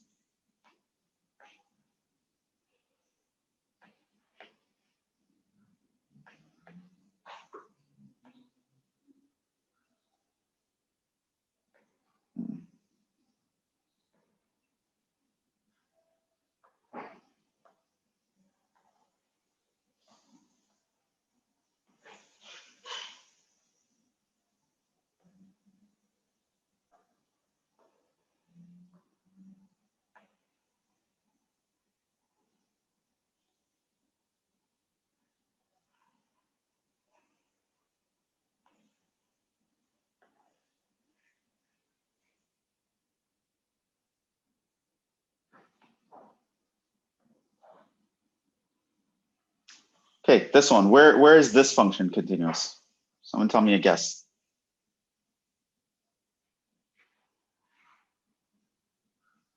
Sine x over x.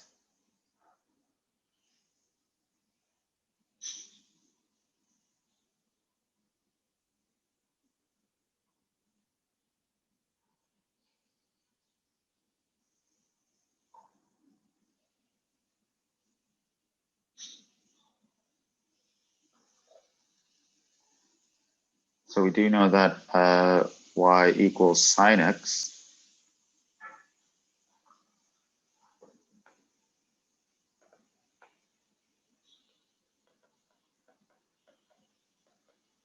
Well, that's continuous everywhere.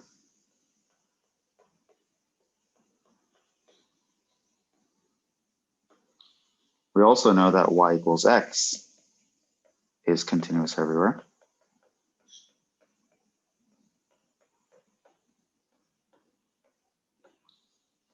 So we only need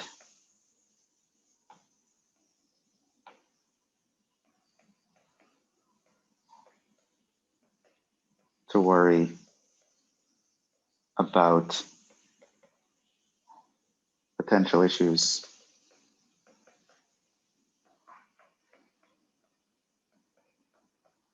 caused by the division, right? Because now I took sine of x and I divided it by x. So individually, these functions are fine, but once you have like a division happening, you have to be careful about divisions because, for example, we're not allowed to divide by 0, right? So this means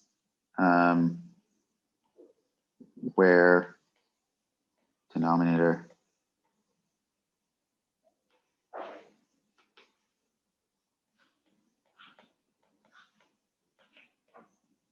equals 0 is a potential issue.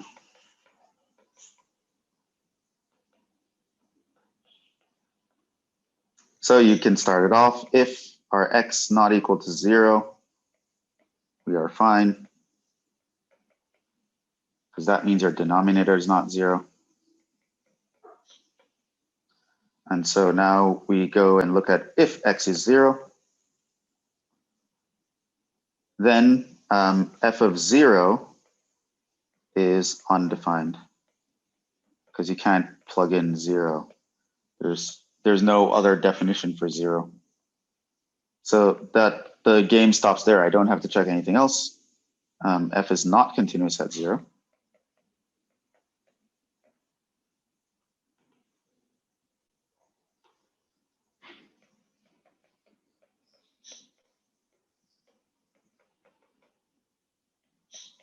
Which means f is continuous for everything not equal to 0, right? So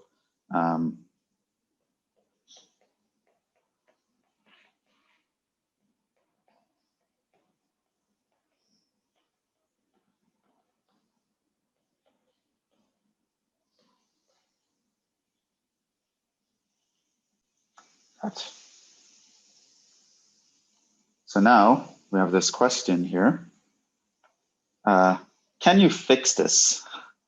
In other words, i.e., could you make f continuous everywhere? If you had to go through and fix this, right? Because it's not continuous at 0. Can you fix the problem? Is there a way to fix it? How would you fix it?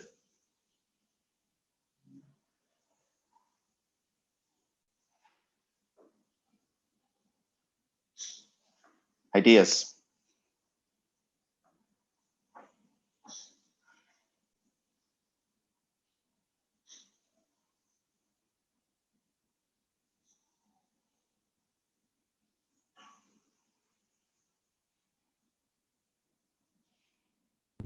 Maybe add 1. Add 1? Where? Another number after like the fraction, the sine x over x. If we add. So, hold on. So you want to redefine.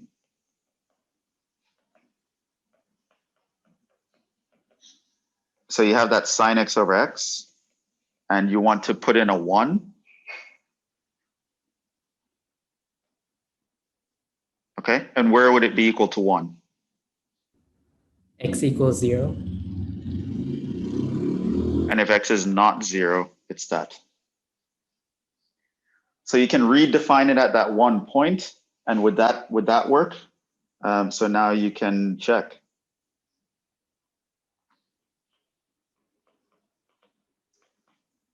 If x is not 0, we're fine. Because the top part is a fraction where you're not dividing by 0. The bottom part is 1, which is a polynomial. That works all the time.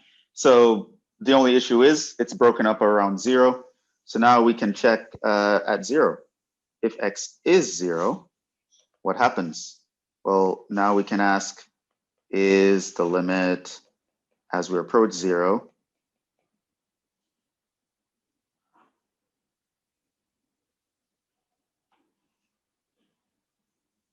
That's definitely it does.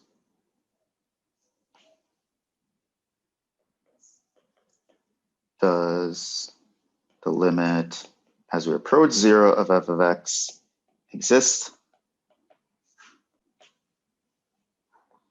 So this is the limit as x approaches 0 of f of x, which is the limit as x approaches 0 of, well, when we're not at 0, which is what the limit cares about, it's sine x over x.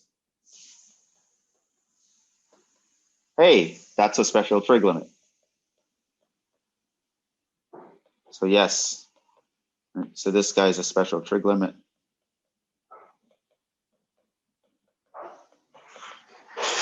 Which I assume that's how you knew that 1 was the number you want to pick, because I told you to memorize those guys yesterday and last week. And we actually did some examples with that today as well.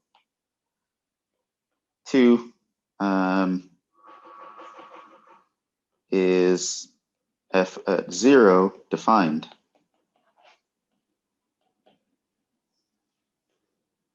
And yeah, you just defined it. At 0, you declared it to be 1. So f at 0 equals 1 by definition. So yes. Now 3, you just check. You want to compare them.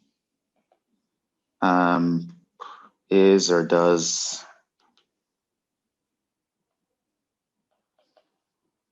is this thing equal to that thing?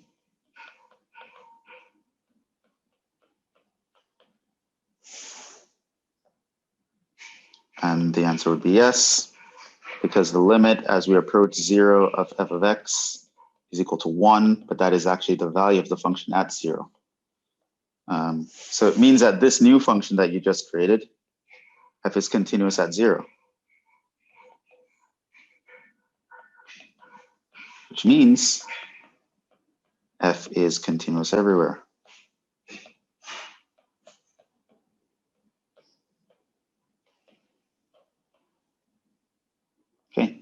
Cool.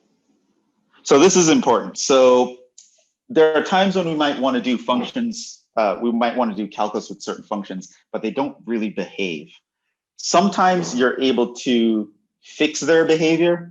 So you can just say, all right, I know this function, technically we can't do calculus on it, but if we fill in these spots right here, then it becomes something that we can do calculus with. And so knowing how to actually do that, what you want to fill it in as, is going to be important. And usually that's by figuring out what the limit would have to be. And so you can fill that in. So this might be a time for me to tell you, suppose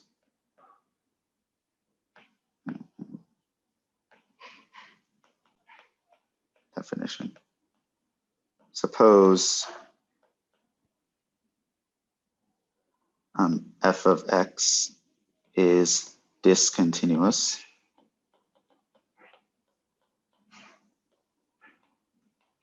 at x equals a.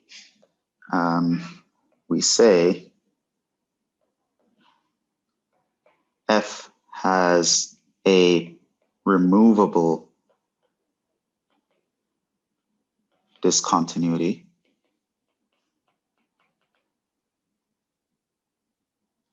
if we may redefine it at x equals a so that it becomes continuous there.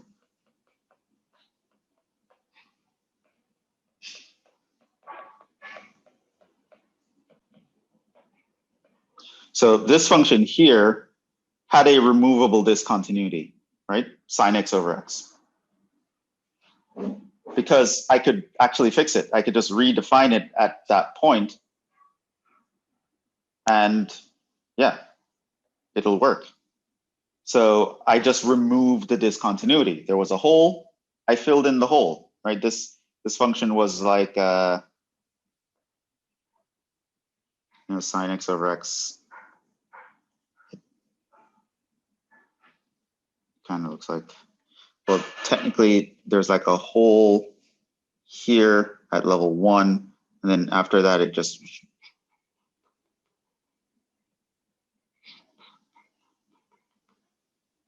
and what we did was we filled in the hole at level 1. So now it's continuous everywhere, right? So whenever we can do something like that, we say that the function has a removable discontinuity at that point.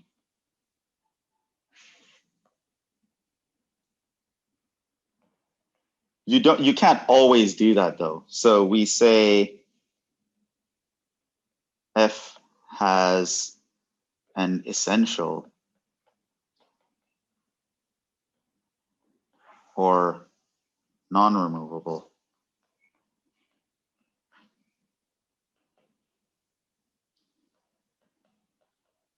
discontinuity at x equals a if it cannot be redefined at a finite number of points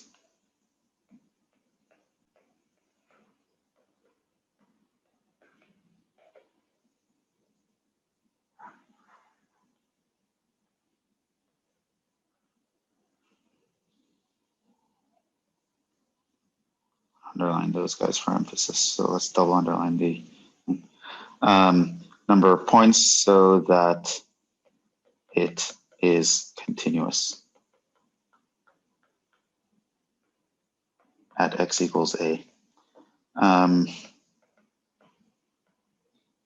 Obviously, this would usually refer to something like a jump discontinuity. So if you're something like this, and it jumps up here,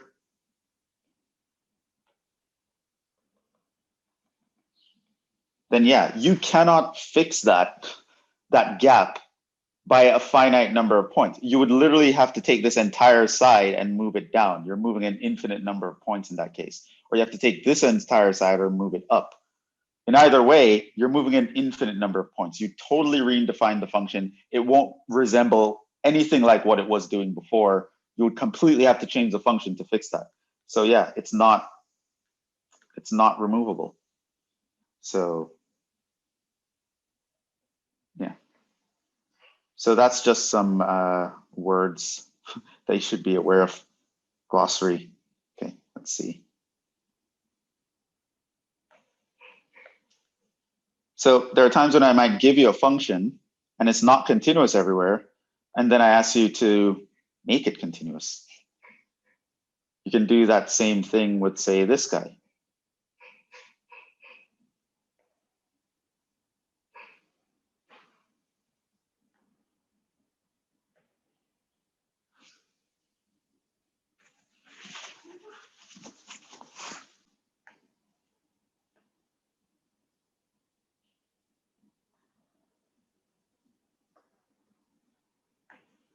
Get some space here. Didn't need it.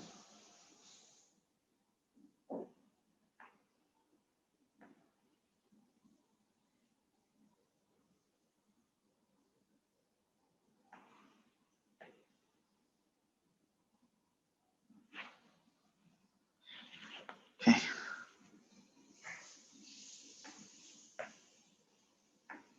So repeat f for this function. That is, check where it's continuous. If it breaks, fix it. So you can do the same thing.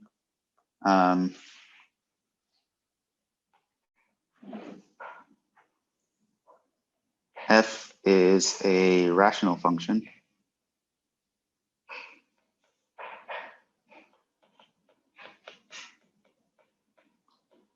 So we know it is continuous when its denominator is not 0. This means f is continuous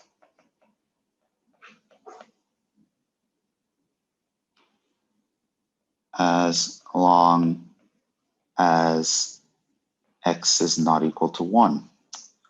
So now you want to go to at 1. You would have to find the limit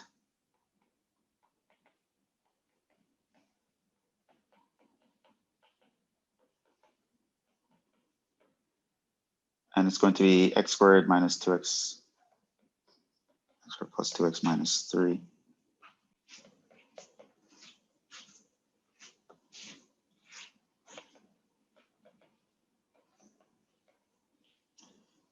That factors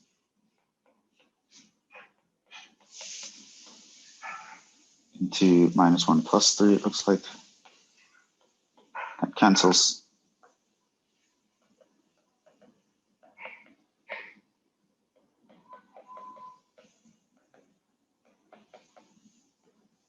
It's 1 plus 3.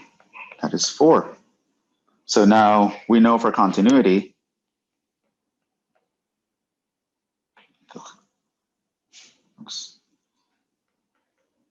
for continuity, we need the limit as x approaches 1 of f of x to be equal to f of 1. But we know that the limit is 4. So this means we need f of 1 to be equal to 4. So redefine as our f of x was this guy, wasn't defined at 1, so just make it that for not being 1, and then at 1 I can make it into 4. Right, and then this new f is continuous everywhere.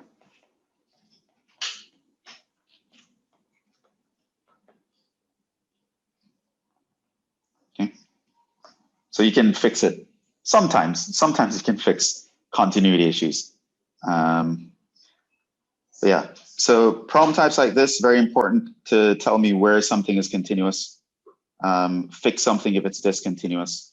Another very common problem type is this guy right here.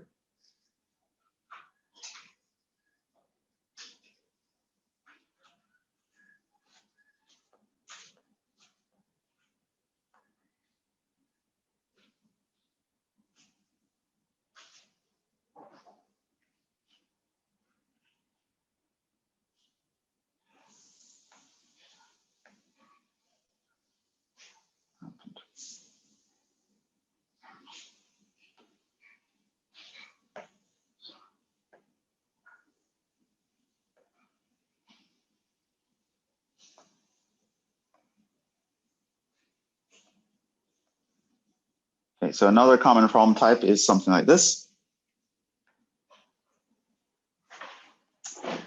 where a function is given to you, but it's not fully defined properly. Like there are some pieces left out and there are placeholders, and you are asked to find those values so that the function is continuous on some interval, usually everywhere. So the problem would seem something like this. Determine A and B that would make f of x continuous everywhere, right? Or show that no such A and B exist, right? So here's a function, f of x. Notice that there is an A here and a B here. And you want to pick values for those functions such that it's continuous, which means that the limit has to equal the value of the function. So now you want to figure out where are the continuity issues, if any, where would they be? And then you try to choose the A and B in such a way that you'd fill in any continuity issues, right? Which now you know what that actually means, to fill in the continuity issues.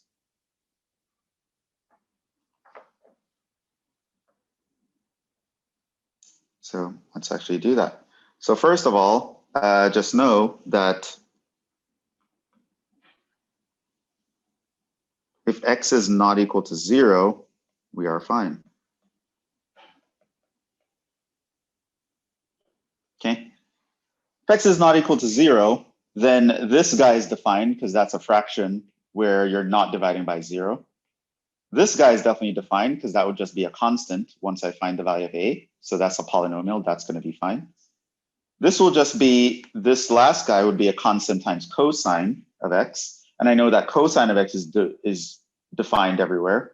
It's one of the elementary continuous functions. So that's fine. Everybody's fine individually. The only issue is we're broken up around 0. On the left of 0, we're one thing, at 0, we're another thing, and to the right of 0, we're something else. So 0 is the potential issue.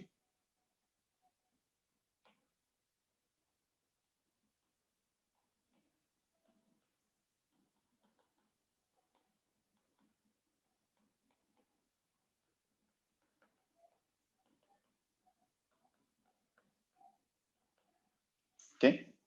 So as long as we're not 0, everything's hunky-dory. All right, so cool. Let's deal with at 0. At x equals 0.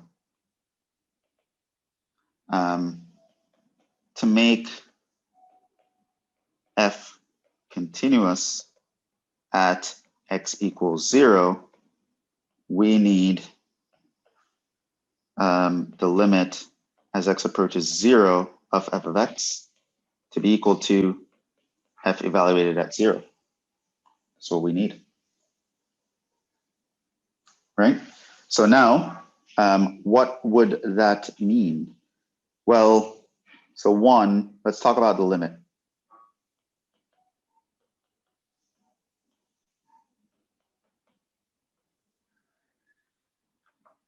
How would the limit here have to behave? Well, you'll notice that on the left and right of 0, our function is doing something completely different. On the left side of 0, it's 2 sine x over x. On the right side of 0, it is 4b times cosine of x. So on the left and right, there are different things. So to make sure that the limit's going to work out, we have to watch the left hand and the right hand. We have to look at the one-sided limits. So that's what we're going to do here. So if I look at the left,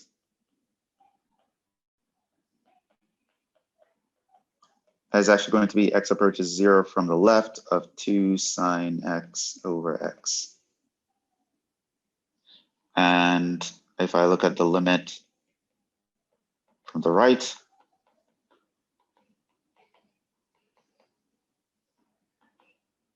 that's going to be 2b cosine x. Right? We don't care about at 0 for the limit. So this one, we know what that is because we know that this approaches 1 as x approaches 0. So definitely the left and the right would have to agree. They would also be 1. And so this guy would be 2 times 1, which is 2. This guy, as x approaches 0, you would plug in. This would approach cosine of 0. We know that cosine of 0 is 1. So that's 2b. Now we know these must be equal for the limit to exist.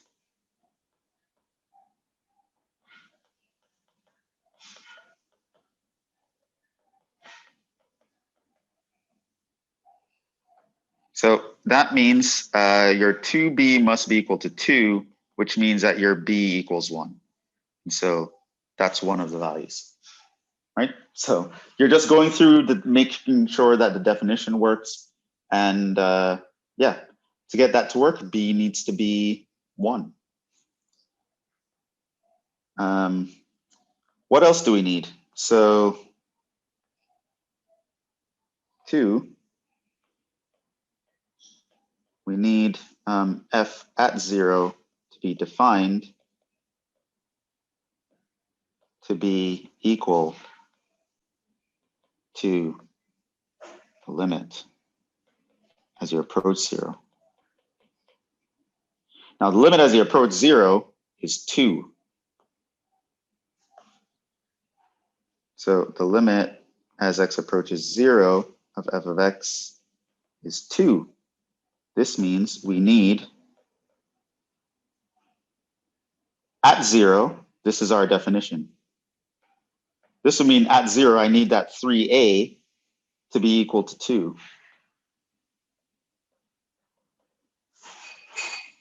So our a would be 2/3. And that's your answer.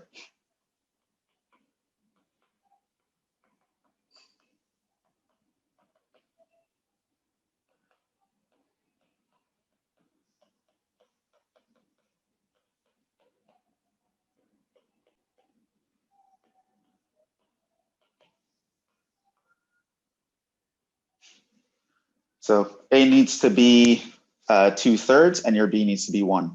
And all I did was go through, make sure that the limit works out. So the left and right hand agree. Need to make sure that the value of the function agrees with the value of the limit, because that's what we need for continuity. We just need to make sure that the function and the limit both exist, they're both defined, and they agree on the values. So that's another very common problem type where you're given some function in terms of a and b. Some parts are missing, and you have to find the a and b that gets it to work out in some way. Any questions on that?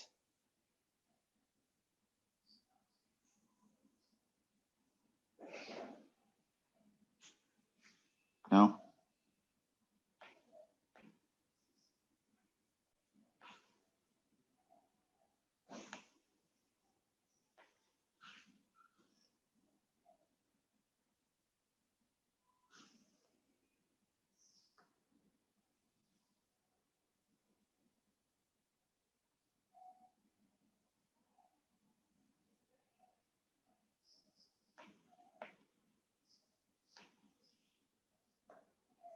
Here's another one.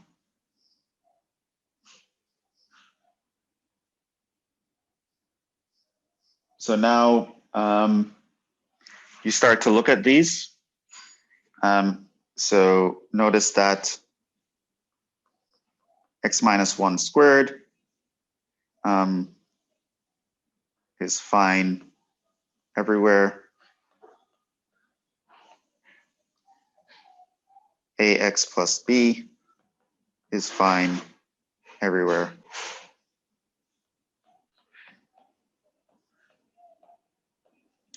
The last function is not, though. This guy here is fine if 2x plus 1 needs to be greater than or equal to 0. So here there is potentially an issue inside with this function because it involves a radical, and it's an even radical. So that presents a potential issue. Let's check it out. So this would actually mean that our 2x needs to be greater than or equal to -1, which means that 2x needs to be greater than or equal to -1/2. X needs to be that. And what do we have? X is greater than 4, so we're definitely good here. But where f equals this, x is greater than 4, which is definitely greater than or equal to -1/2. So we're fine. Okay, so now you can say, individually the functions are all fine. So now the only potential problems are where the functions are broken up about. So if we look at potential problems,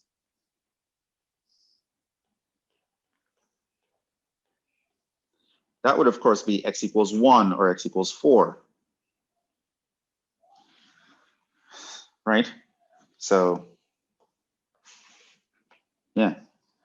So here you can basically say if x not equal to 1 and x not equal to 4, we are fine.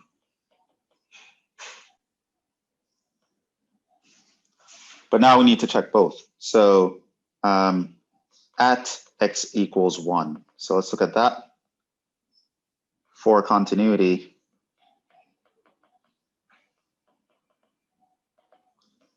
we need the limit as x approaches 1 of the function to be equal to the value of the function at 1. So now if I look at the limit as x approaches 1 of f of x, right, so it's a different thing if you're on the left of 1 versus on the right of 1. So this guy branches out into two parts. There's a limit as x is approaching 1 from the left.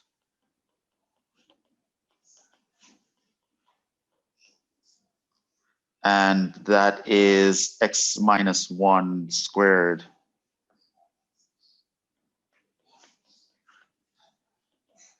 And here you can take the limit by just actually plugging in. And here, if we look at limit as x approaches 1 from the right,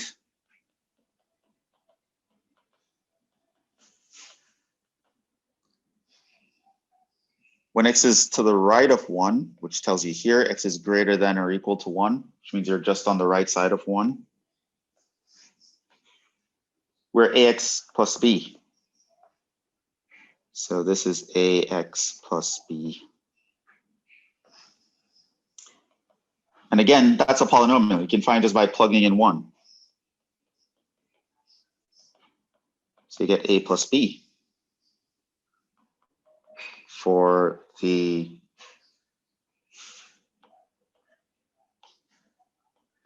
limit as x approaches 1 of f of x to exist. We need, well, a plus b must be 0.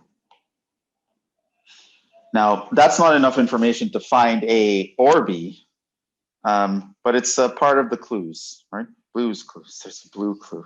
Okay, so that was not intentional. So we've pretty much exhausted all the information we can get from part 1 when x equals 1. So let's see if looking at x equals 4 would help. So here we need the limit as x approaches 4 of f of x to be equal to the output at 4. So I know that the limit as approach 4 of f of x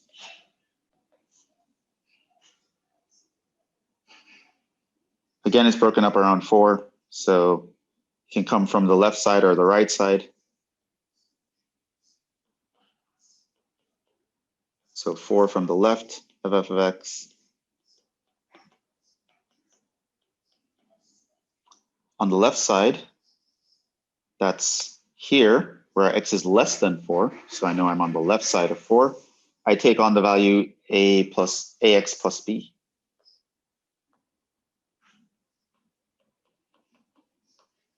And I know that here, I just have to plug in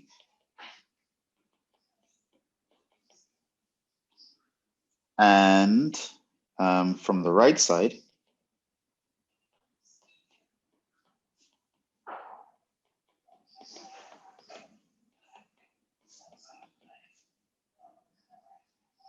that means I'm greater than 4, greater than or equal to. That takes on the radical of 2x plus 1.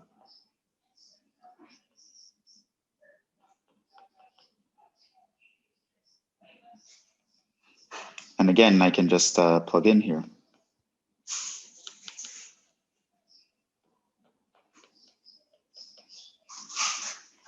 There's radical 9, that is 3. So for limit as x approaches 4 of f of x to exist, we need that our 4a plus b must be equal to 3. Let me write that the similar way that I did last time.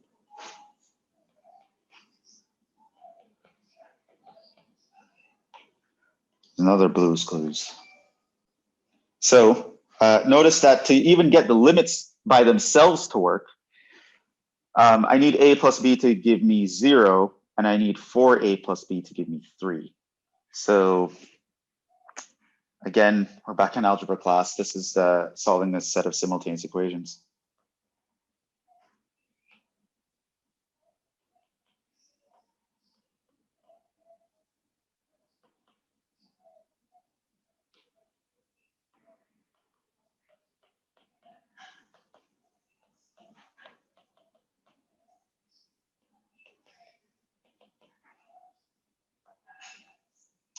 And 4a plus b equals 3. So, I mean, we know how to do that, hopefully. So this, call it equation 1, this, call it equation 2. I can do the elimination method. So I can do something like take 2 minus 1. 4a minus a, you get 3a. b minus b, you get 0. 3 minus 0, you get 3. So this means that a equals 1. Then you just plug in. Since a equals 1, you know that a plus b must be 0. This means that 1 plus b must be 0, which means that your b must be minus 1. And that'll fix everything.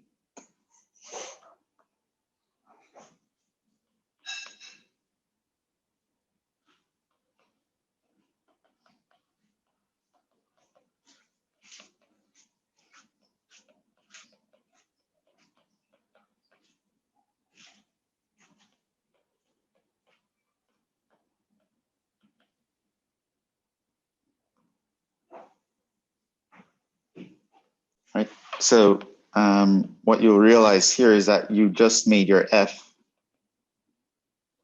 to be, I forgot the top part, x minus 1 all squared.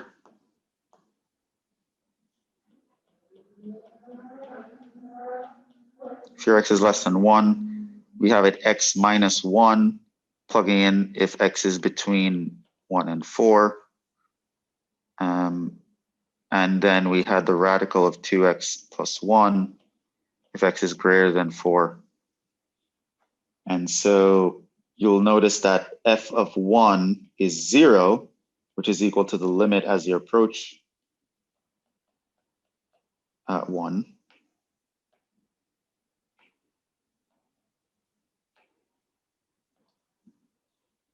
And you'll notice that f of 4 is, well, you just plug in 4. It's 3, which is, again, the limit as x approaches 4 of x minus 1. Well, that's, you plug in 4.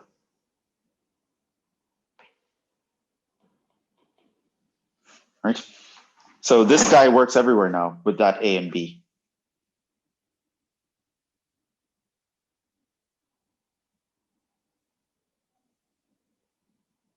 I had another example up here somewhere. Yes.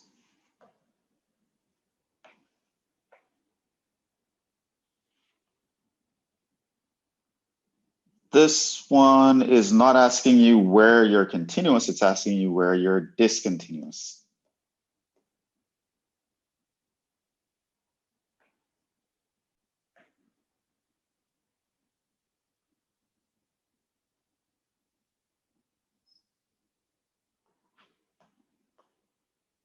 I don't know what happened.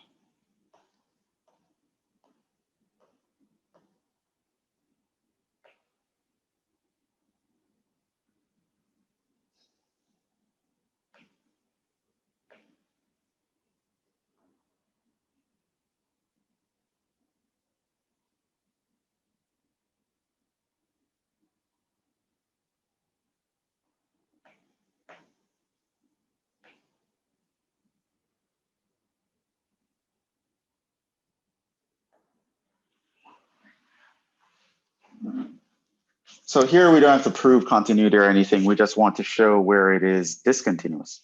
So we just want to show, find the x values for which the function doesn't work, in other words. So here you would just notice that, well, y equals sine of 4x is defined everywhere. So this means that the only issues are where a tangent of 2x is undefined, or where tangent of 2x equals 0, right? Because then you would divide by 0. So we just need to find both of these guys. So let's deal with tangent of 2x is undefined.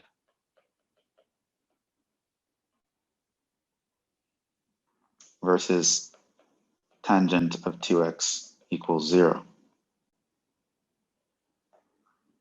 So where is the tangent undefined? Well, we know that tangent of 2x is equal to sine of 2x over cosine of 2x. So this is undefined.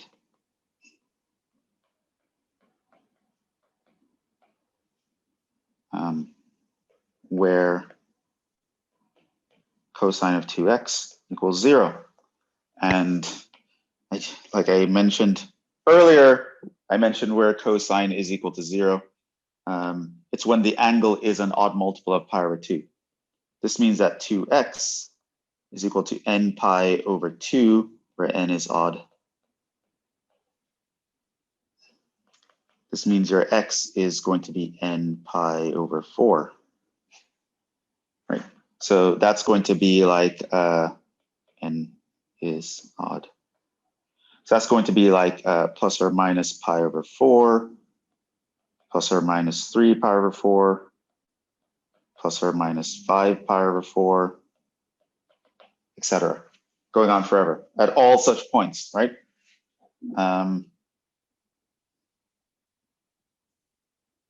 Then where is this guy equal to 0? So where tangent of 2x equals to 0.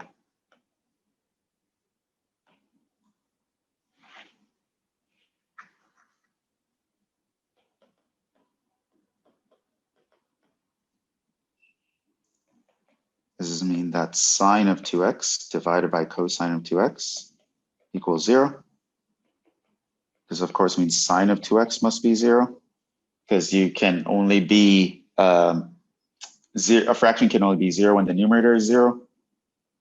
Of course, you want the denominator is not as 0 at the same time.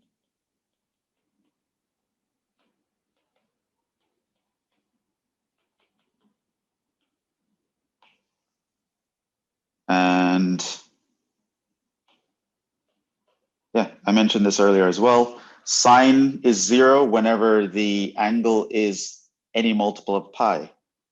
So this means 2x is equal to n pi, where n is any integer. So this means that your x must be n pi over 2. So this is going to be things like, well, n any integer. So this is going to be things like 0 plus or minus pi over 2 plus or minus pi plus or minus 3 pi over 2 plus or minus 2 pi, etc.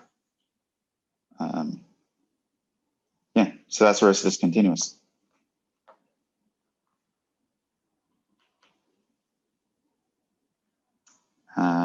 F of x equals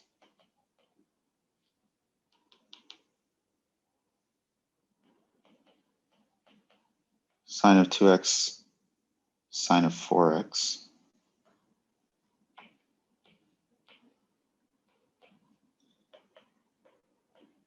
Over tangent 2x is discontinuous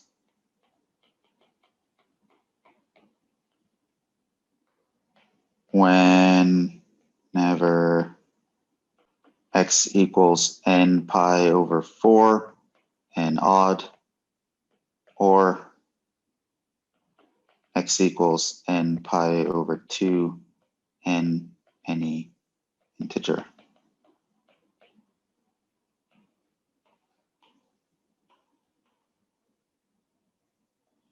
So there's an infinite number of points where this guy is discontinuous. So trig functions can get a little bit weird.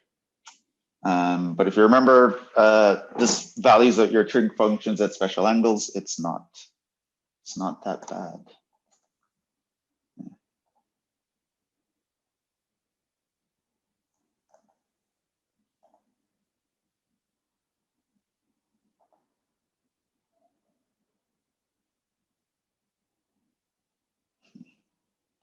Are there any more examples that I had here? No. No?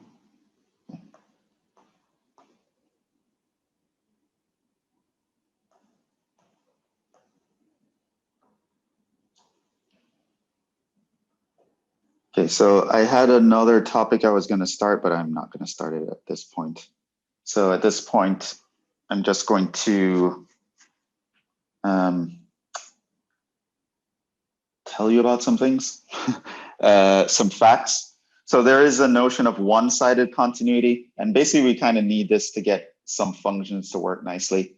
So there's an idea of continuity from the left versus continuity from the right, and this is basically just the definition of continuity, except you do the one-sided limits. Right, so you're continuous from the left if the limit as you approach a from the left is equal to the value of the function, versus continuous from the right is if the limit as you approach a from the right is equal to the value of the function at that point. Of course, continuous in the sense that we meant means both of these occur. But you could have it occurring from one side or the other. So this is really nice because it allows us to talk about certain functions being continuous when, strictly speaking, the limit doesn't exist. Radical x is such a function. So here, if I look at the square root of x, it's 0 here, and then it does this, right? So this is f of x equals square root of x, right? So you'll notice that it's always, you can always draw it without lifting your pencil off the page. Once you start, you never have to stop. And the thing is, we'd like to say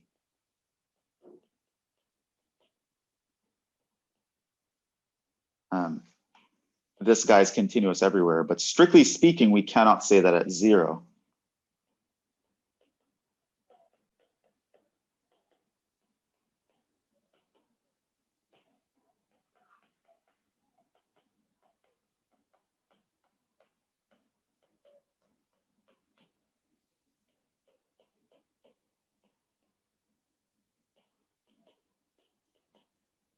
but x equals 0 is a problem since the limit as you approach from 0 from the left of f of x does not exist, right? Because there's nothing on the left, which means that the limit does not exist.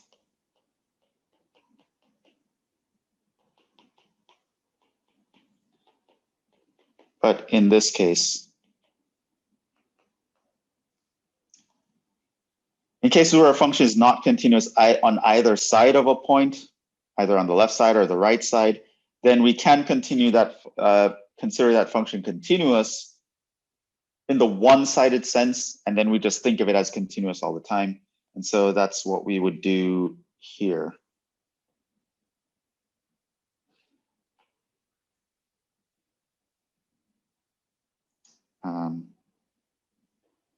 We see that f of x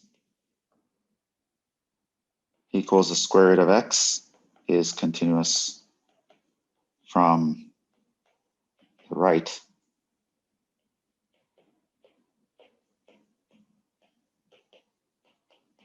We take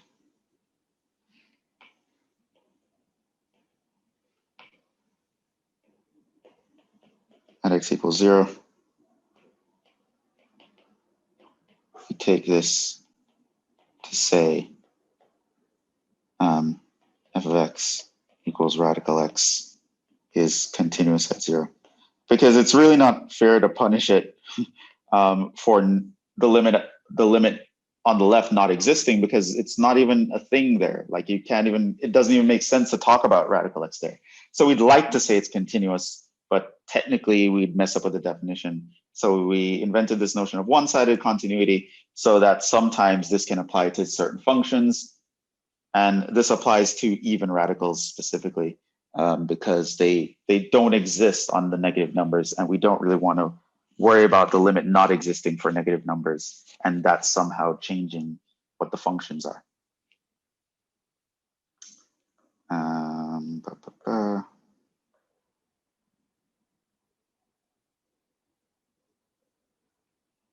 Right, something else I'd like you to know are some facts about continuity, which we've been using the whole time, but I have to kind of be responsible and write them down, which we were using earlier even. And the idea is if you have functions that are continuous at a point, then any constant times a continuous function is a continuous function. When you add or subtract two continuous functions, you get a continuous function. If you multiply two continuous functions, you get a continuous function. And when you divide continuous functions, you get a continuous function, as long as the division doesn't cause any issues, like you're dividing by 0. There's a nice theorem here that if x is continuous at this point, at x equals b, and your limit as you approach a of the function g equals b, then the limit as you approach a of g of x equals f of b. That kind of tells you that the limit can pass through continuous functions, right? So if I have a continuous function f, and inside it there's a function g, and I want to take the limit on the outside, I can kind of move the limit inside the function and take the limit inside. So I literally took the limit inside of the b, of the g in this case, to get b, right? I kind of move that limit inside to get the answer for that. So that tells us certain things like, if I want to say the limit of the sine of some function, then that's just the same as taking, right, there's some function inside of the sine. That's the same as taking the sine of the limit of the function. Like I can take the limit and literally move it through the sine function. Similarly for e to the x, if I have e raised to some function and I want to take the limit of that, I can actually move the limit through the exponential and take the limit in the power. If I have the limit of a log of something, I can move the limit inside the log and take the limit and take the log of the limit, right? So limits can pass through continuous functions, and that's what that theorem tells us. It's a very useful thing, computationally speaking. So if f is continuous, you can literally move the limit inside and it's still going to work. So those are some nice things. At this point also, we can define E in a nice way. So I mentioned where E came from before. Pretty much you took the compound interest formula, which here is A equals P times 1 plus R over N to the NT.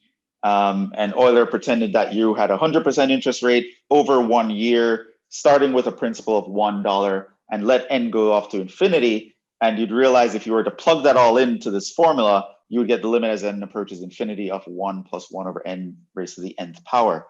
And that was E, right? That was the answer you got, 2.718. So this is one way to define E. It's a very nice way to define E. It's equivalent to this based on what we know about limits. So as N is approaching infinity, 1 over N approaches 0. And so if I were to take the reciprocal, I can just let N go to 0, and that will kind of do the same thing. If I want to get E to the X as opposed to E, then I just put X as the interest rate. So the X would go into position of the interest rate. So these are some definitions for E. There's another nice definition for E using series, but you probably don't know what series are. Don't worry about it. That's kind of like a Calc 2 thing. You do not have to know this. I just thought if I'm writing down definitions of E, I might as well write down the most useful definition of E, which is that. Yeah, intermediate value theorem would be another topic. It's not a huge topic. I only have one example. And then I would talk about another topic, but we'll stop there. So tomorrow, we'll talk about the intermediate value theorem. That shouldn't take too much time. I'll quickly run over the properties of limits, and we'll talk about the precise definition of a limit. That might take a little bit more time. But after that, we are going to solve the rate problem, which is exciting. That was one of the points of calculus, to solve the rate problem. Half of calculus is about that. And we're actually going to do that tomorrow. You're going to see how everything that we've been looking at up to this point, why it was useful, how we're going to piece it all together to figure out the problem that calculus was invented to figure out. So yeah, we'll do that tomorrow. Yeah, so for now, it's almost 9. You're all tired, I'm sure. So we will call it a night there.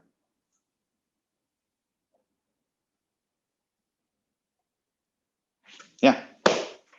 So that is it. Thank you for your time and attention. I know your brains are probably fried at this point, but read over the notes. You have the link. Read ahead for tomorrow's class. It'll make it go by a little bit nicer. And tomorrow we will deal with the intermediate value theorem, as well as some limit properties, precise definition of a limit. I promised you guys that I would tell you that. And we can move on to the rate problem. It's going to be exciting. I have about 3 minutes left, but I think it's fine to let you guys go. Yeah. If you have any questions, let me know. You can email me, but you're probably going to go to sleep now or something. So we will stop there. I'll see you guys in the next one.